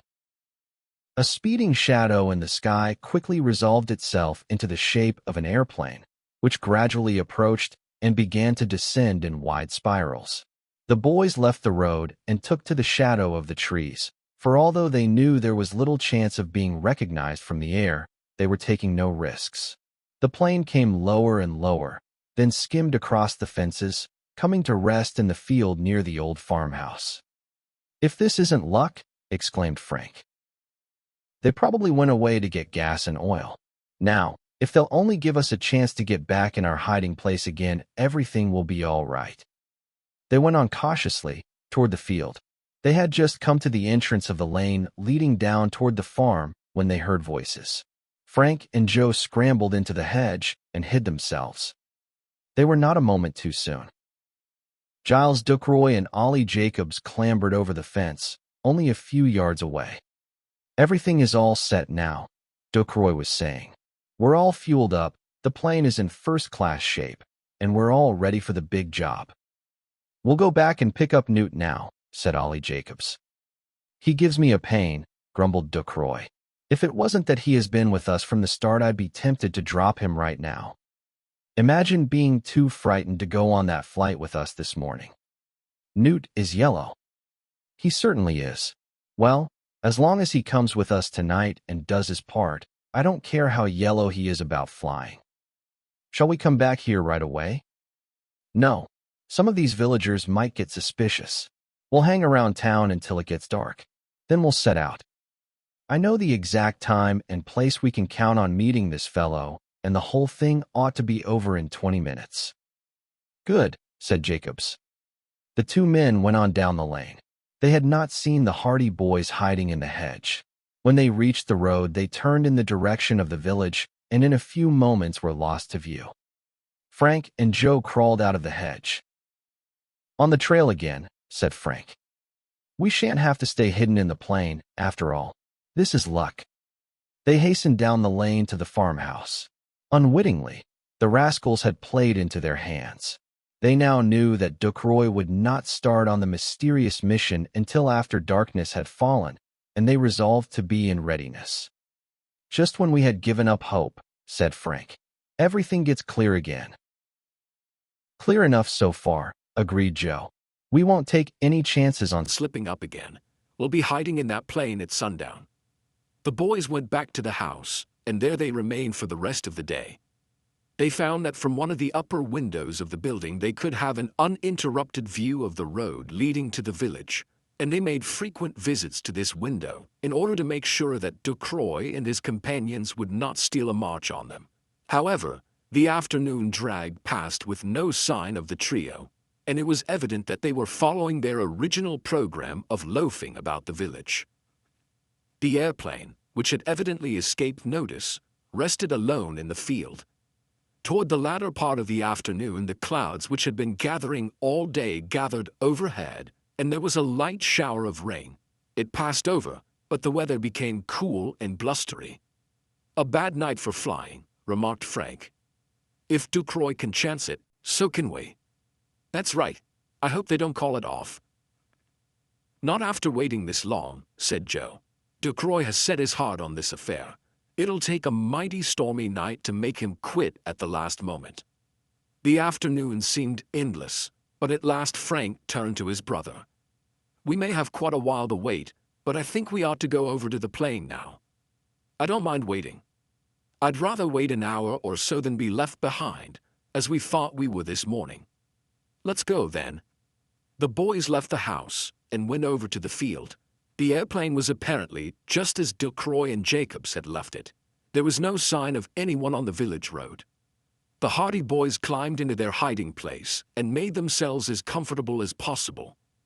For the time being, they left the door open for the sake of fresh air. Minutes went by, the sky grew darker and the wind rose. Once in a while a gust of rain spattered against the wings of the machine. At last Joe crouched forward. Here they come. I see a light down the road.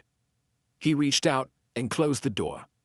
Breathlessly, the Hardy boys awaited the next move in their perilous adventure. Chapter 21, West of Bacon Hill.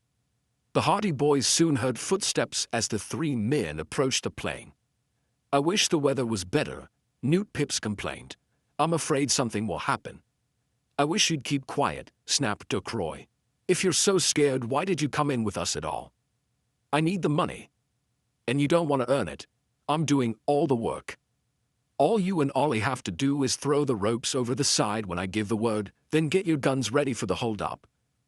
We may lose him in the dark, whined Pips. I know every foot of his route, returned Ducroy.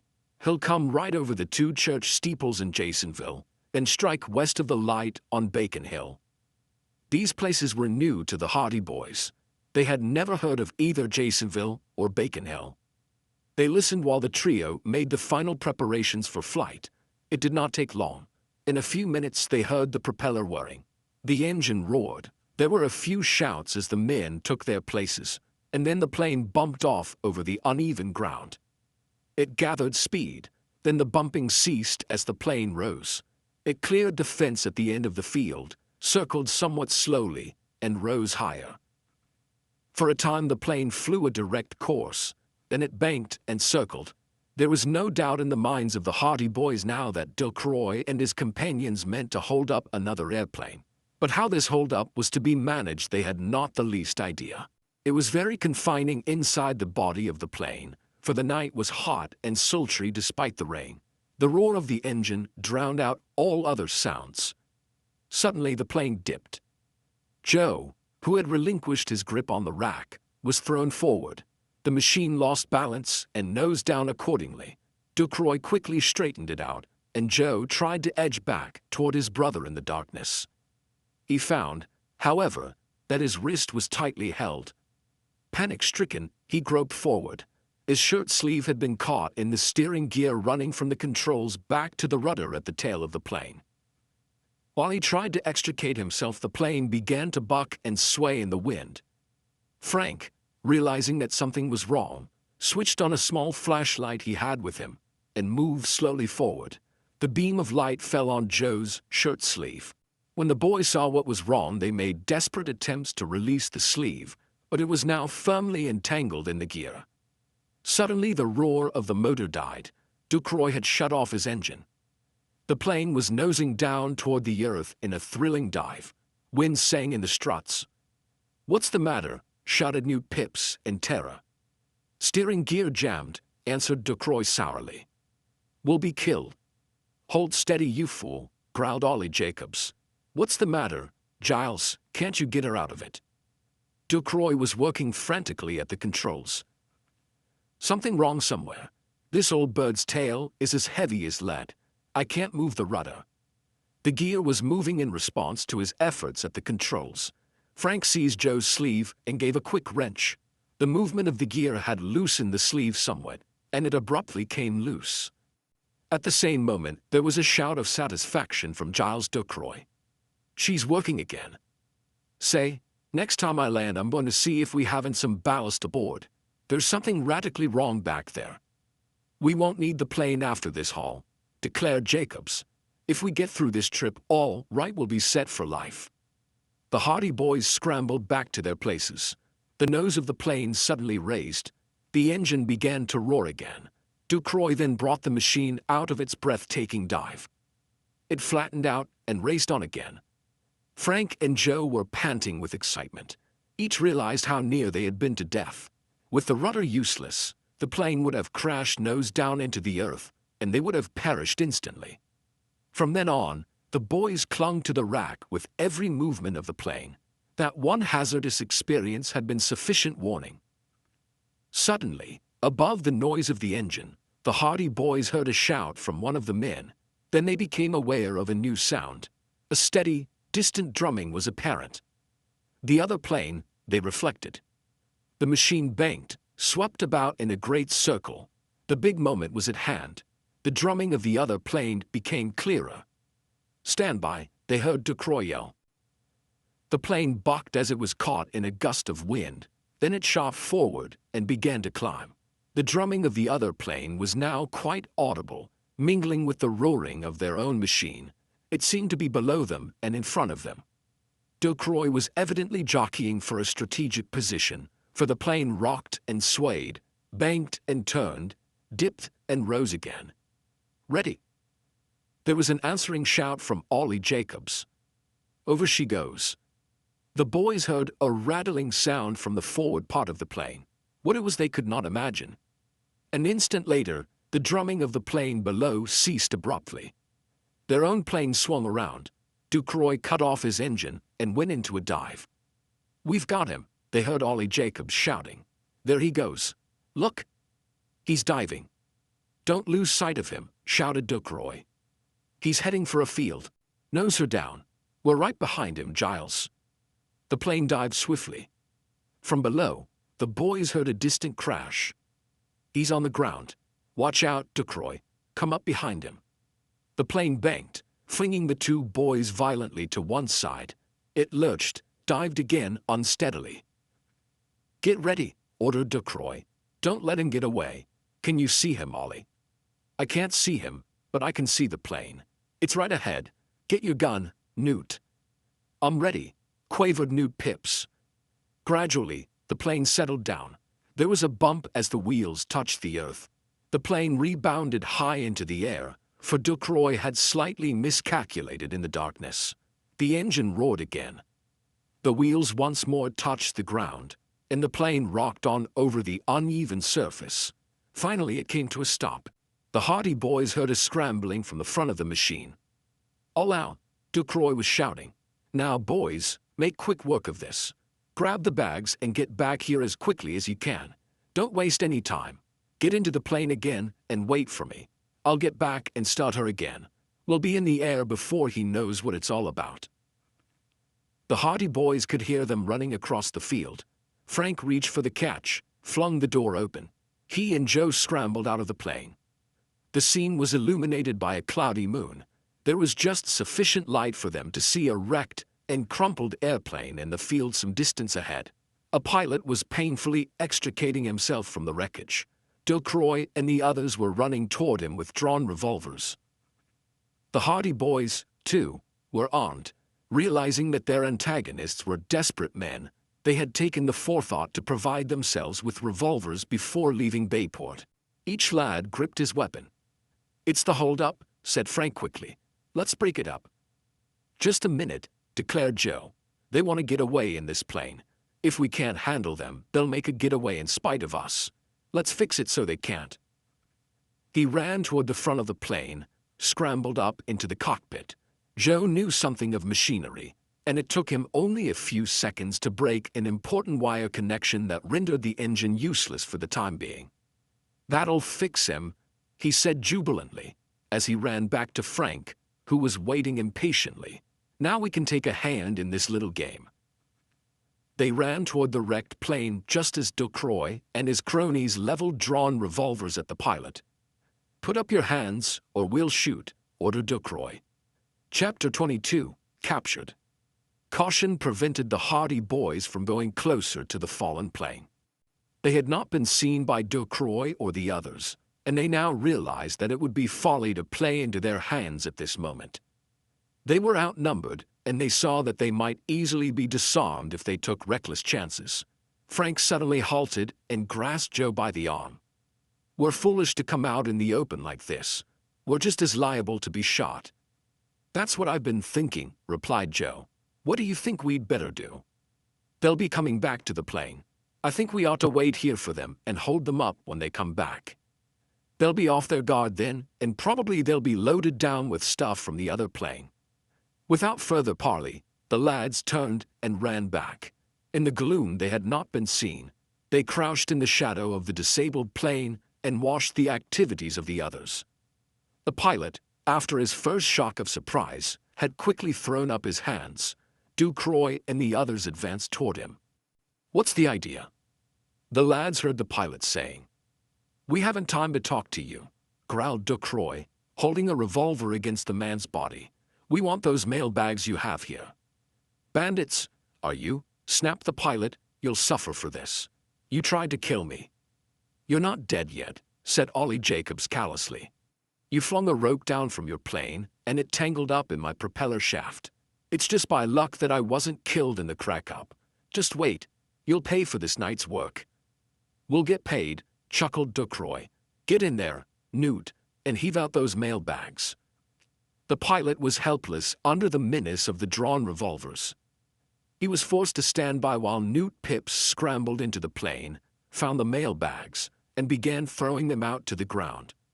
"I'll take care of this fellow," said Ducroix. "Ollie, you can start bringing those bags up to the other plane. Work fast. Some of these farmers around here may have heard the plane crash, and they might be along any minute to investigate."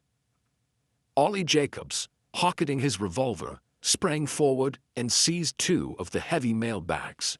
He flung them over his shoulder and hastened back toward the plane, where the hardy boys awaited him. Nearer and nearer he came. The boys crouched in readiness.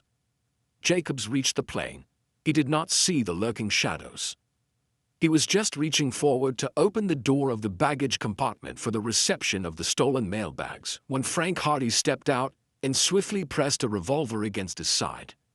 "Up with your hands, Jacobs. Not a word out of you." Ollie Jacobs gave a strangled exclamation of surprise. Then he dropped the mailbags. His arms shot into the air. Who are you?" he stammered. "Keep quiet. One word out of you." Frank prodded him with the revolver to emphasize his command. Ollie Jacobs was frightened into silence. From where they were standing, the scene could not be observed by Ducroix.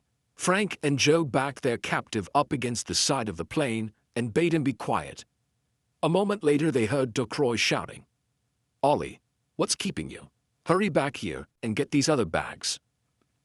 Jacobs stirred restlessly, but Frank jammed the revolver against his ribs. He was helpless, and he knew it. "Ollie." Ducroix was becoming angry. "What on earth has happened to him? Here, Newt, keep this man covered while I go and see what's the matter." A moment later the Hardy boys heard Ducroix running toward the plane.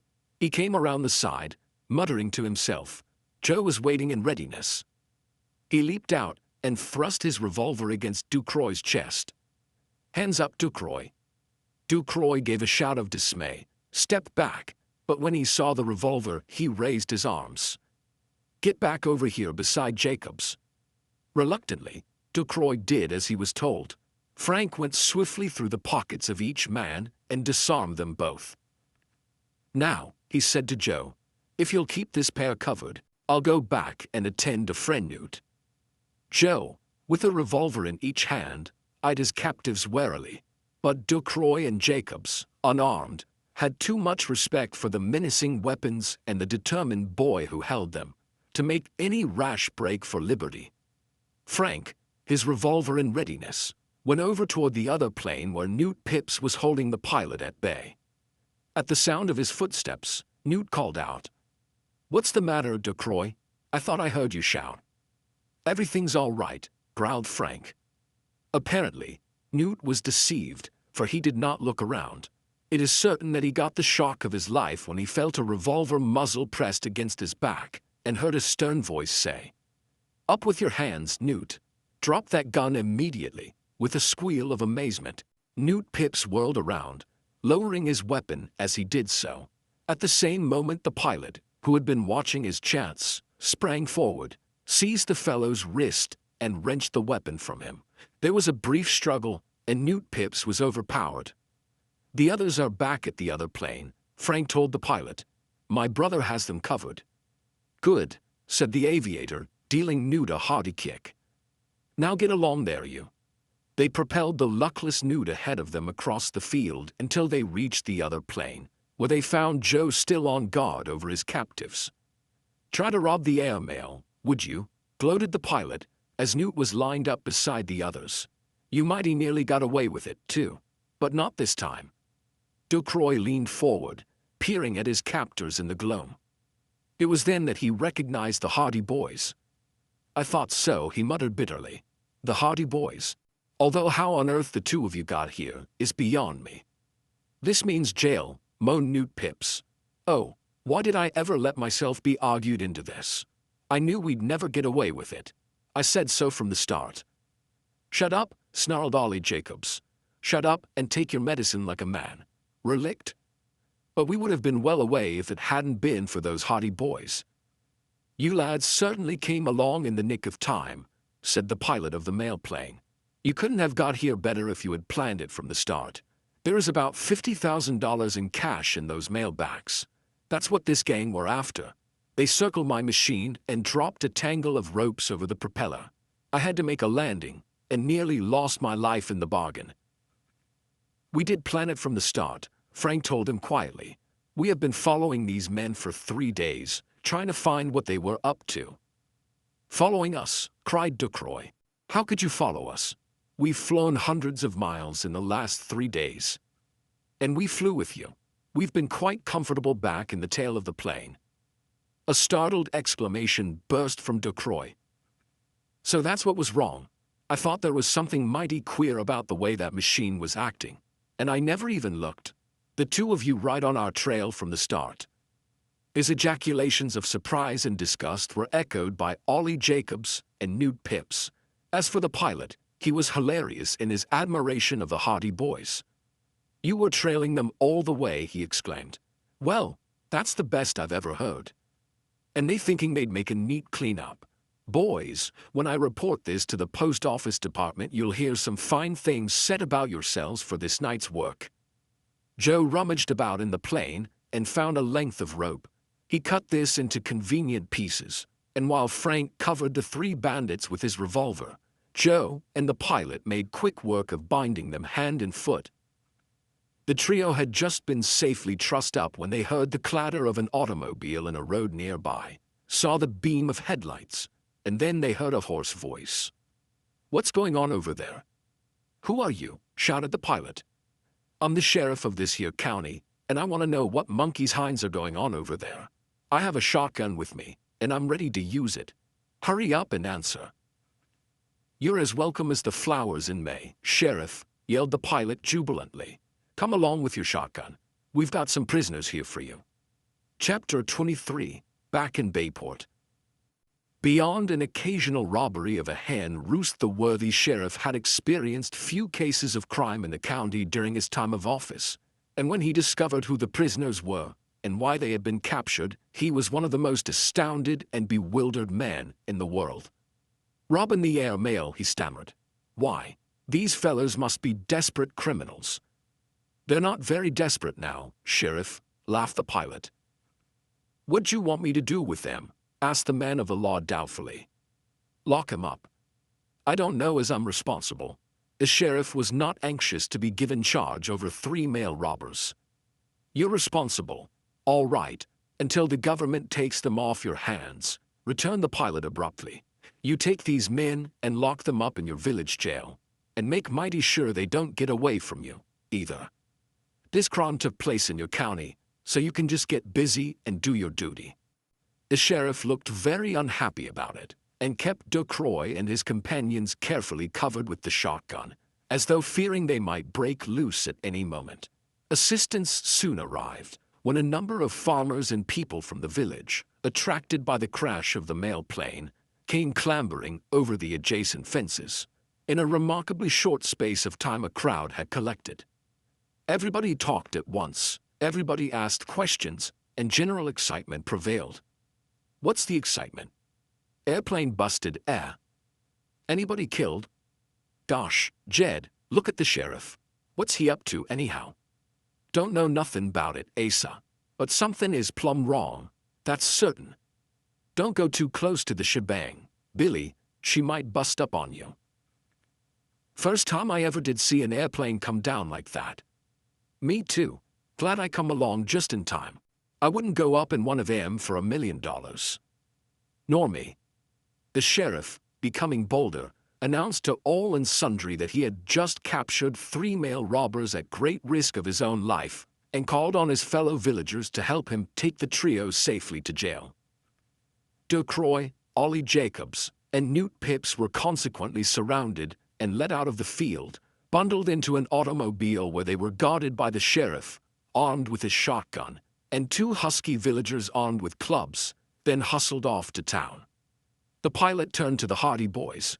A number of people had remained at the scene and were busy inspecting the wrecked plane and asking questions.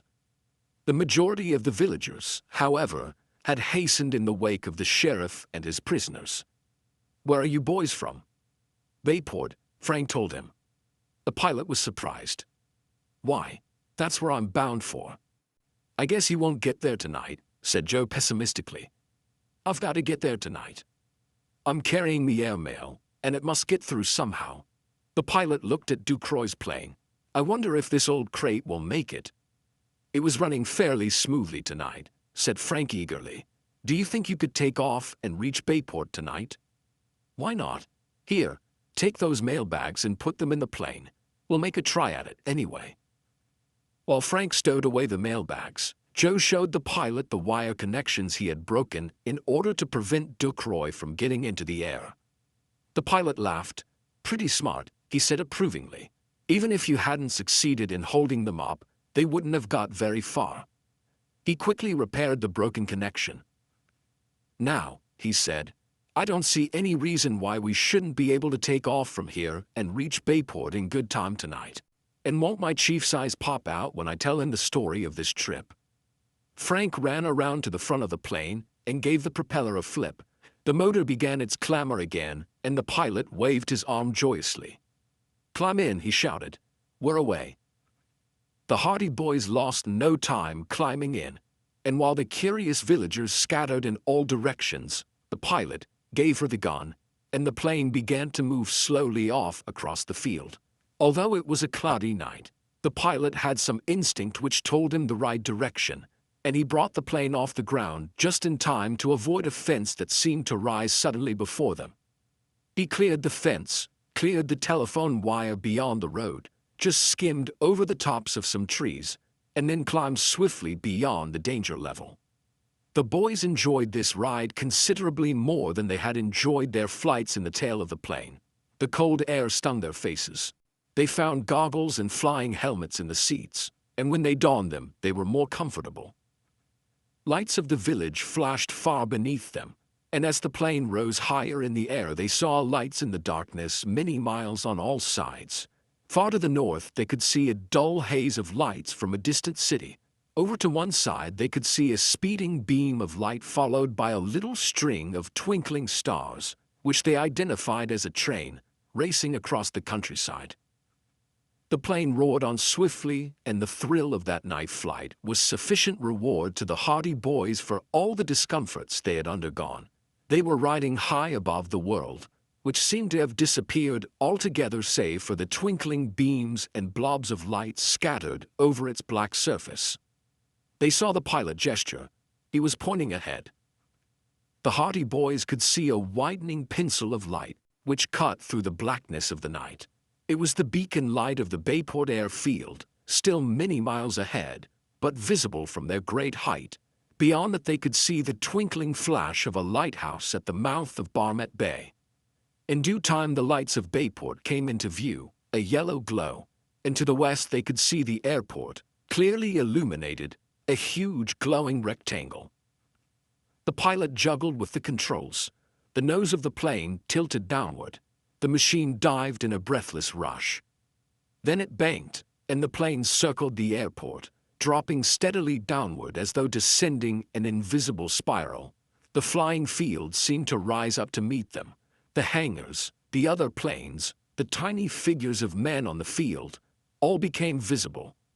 There seemed to be an unusually large number of people about, and the pilot turned and shouted something to the boys, but they could not distinguish what he said because of the roar of the engine.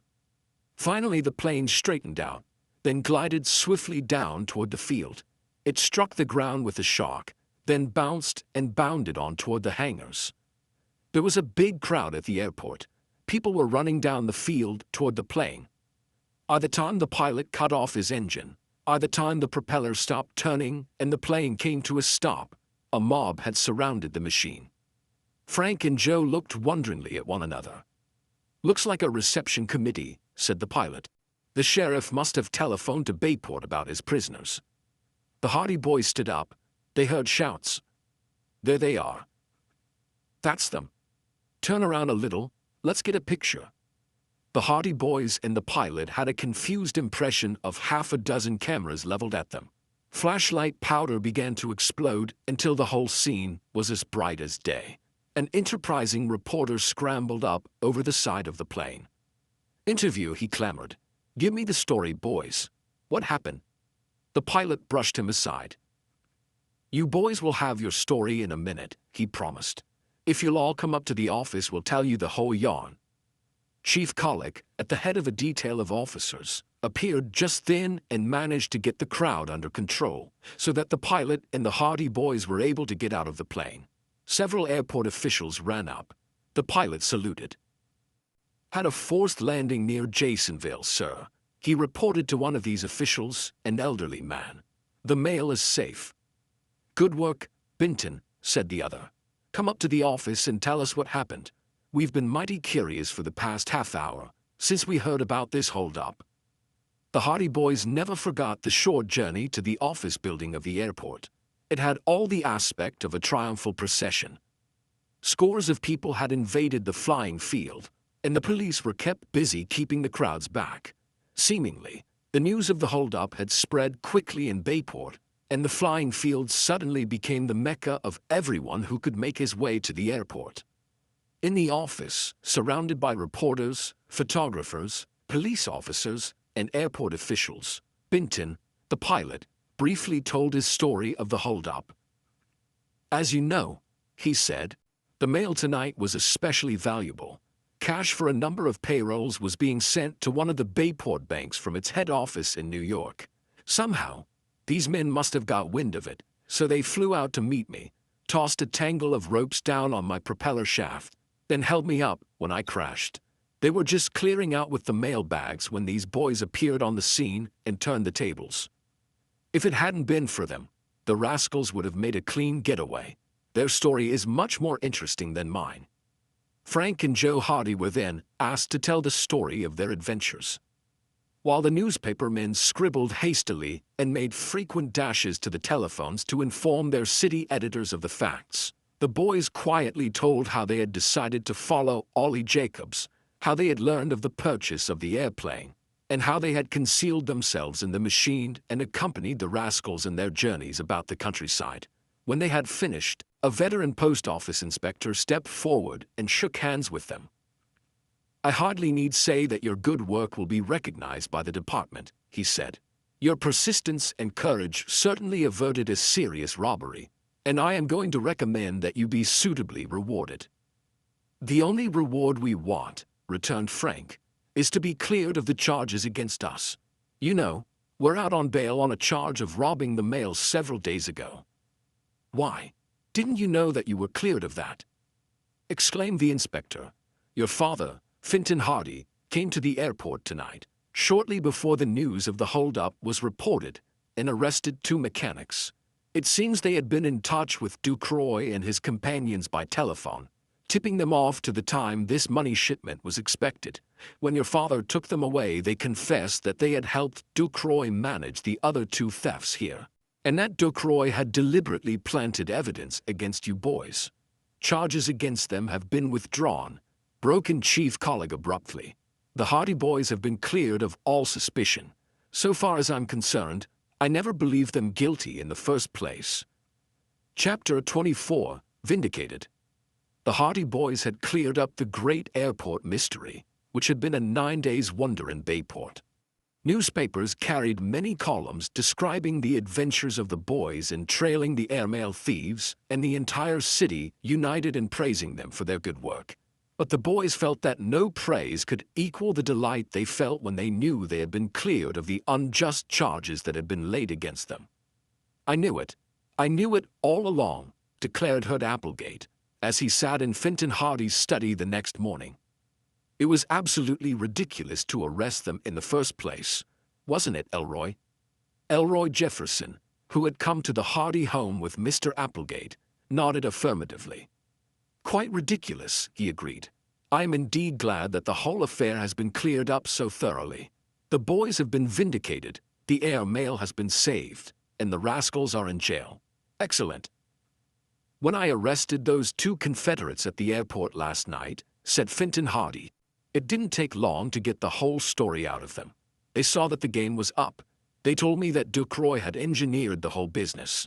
As for planting the evidence against the boys, he got Newt Pips to steal a sweater and a knife from the garage, and he left those near the scene to incriminate Frank."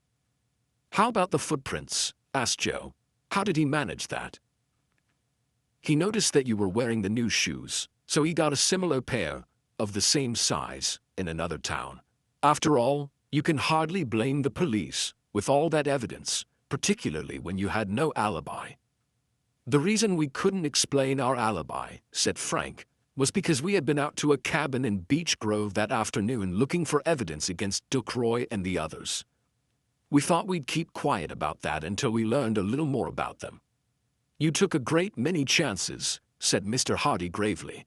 "If I had known you were flying around the country in the tail of an airplane operated by 3 mail robbers, I wouldn't have been very easy in my mind."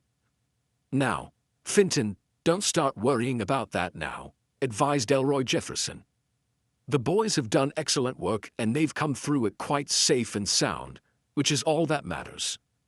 "We want to thank you and Mr. Applegate for going bail for us," said Joe. "If you hadn't put up the money, we would have had to stay in jail, and the mail robbers would probably be at large yet." "Don't thank us," snapped Hood Applegate. "We didn't risk any money. We knew you were innocent. I think I'm sufficient judge of character to know a crook when I see one. The boys soon would need to know this to learn what happened at midnight." "The bail money was returned to us this morning," said Elroy Jefferson. "The police were quite apologetic." "The Postal Department has been apologetic too," said Finton Hardy. "As you remember, when the boys were arrested they relieved me of my assignment to work on the case, so that when I went out to the airport last night, following up the information the boys had sent on here by telephone while I was away, I was really exceeding my authority. However, the post office people now admit they were mistaken and have asked me to hold myself in readiness to accept other cases if they should arise." "Excellent. Excellent," said Hood Applegate. "Everything has turned out wonderfully for all concerned." "Except for Giles Ducroix and his gang," remarked Frank. "Too bad about them," growled Hood. "They're safely locked up in jail, where they belong. Serves them right. Don't you think so, Elroy?" "Absolutely," agreed Elroy Jefferson. "It is a fitting end to the great airport mystery." And so the mystery comes to an end, its secrets uncovered and the danger left behind on the runway. If you enjoyed this journey with the Hardy boys, take a moment to like this video and help others discover the story. Subscribe to Whispered Pages for more classic mysteries, timeless adventures, and stories brought to life with quiet atmosphere and care. Until next time, keep your curiosity sharp, your imagination open, and your place marked for the next tale.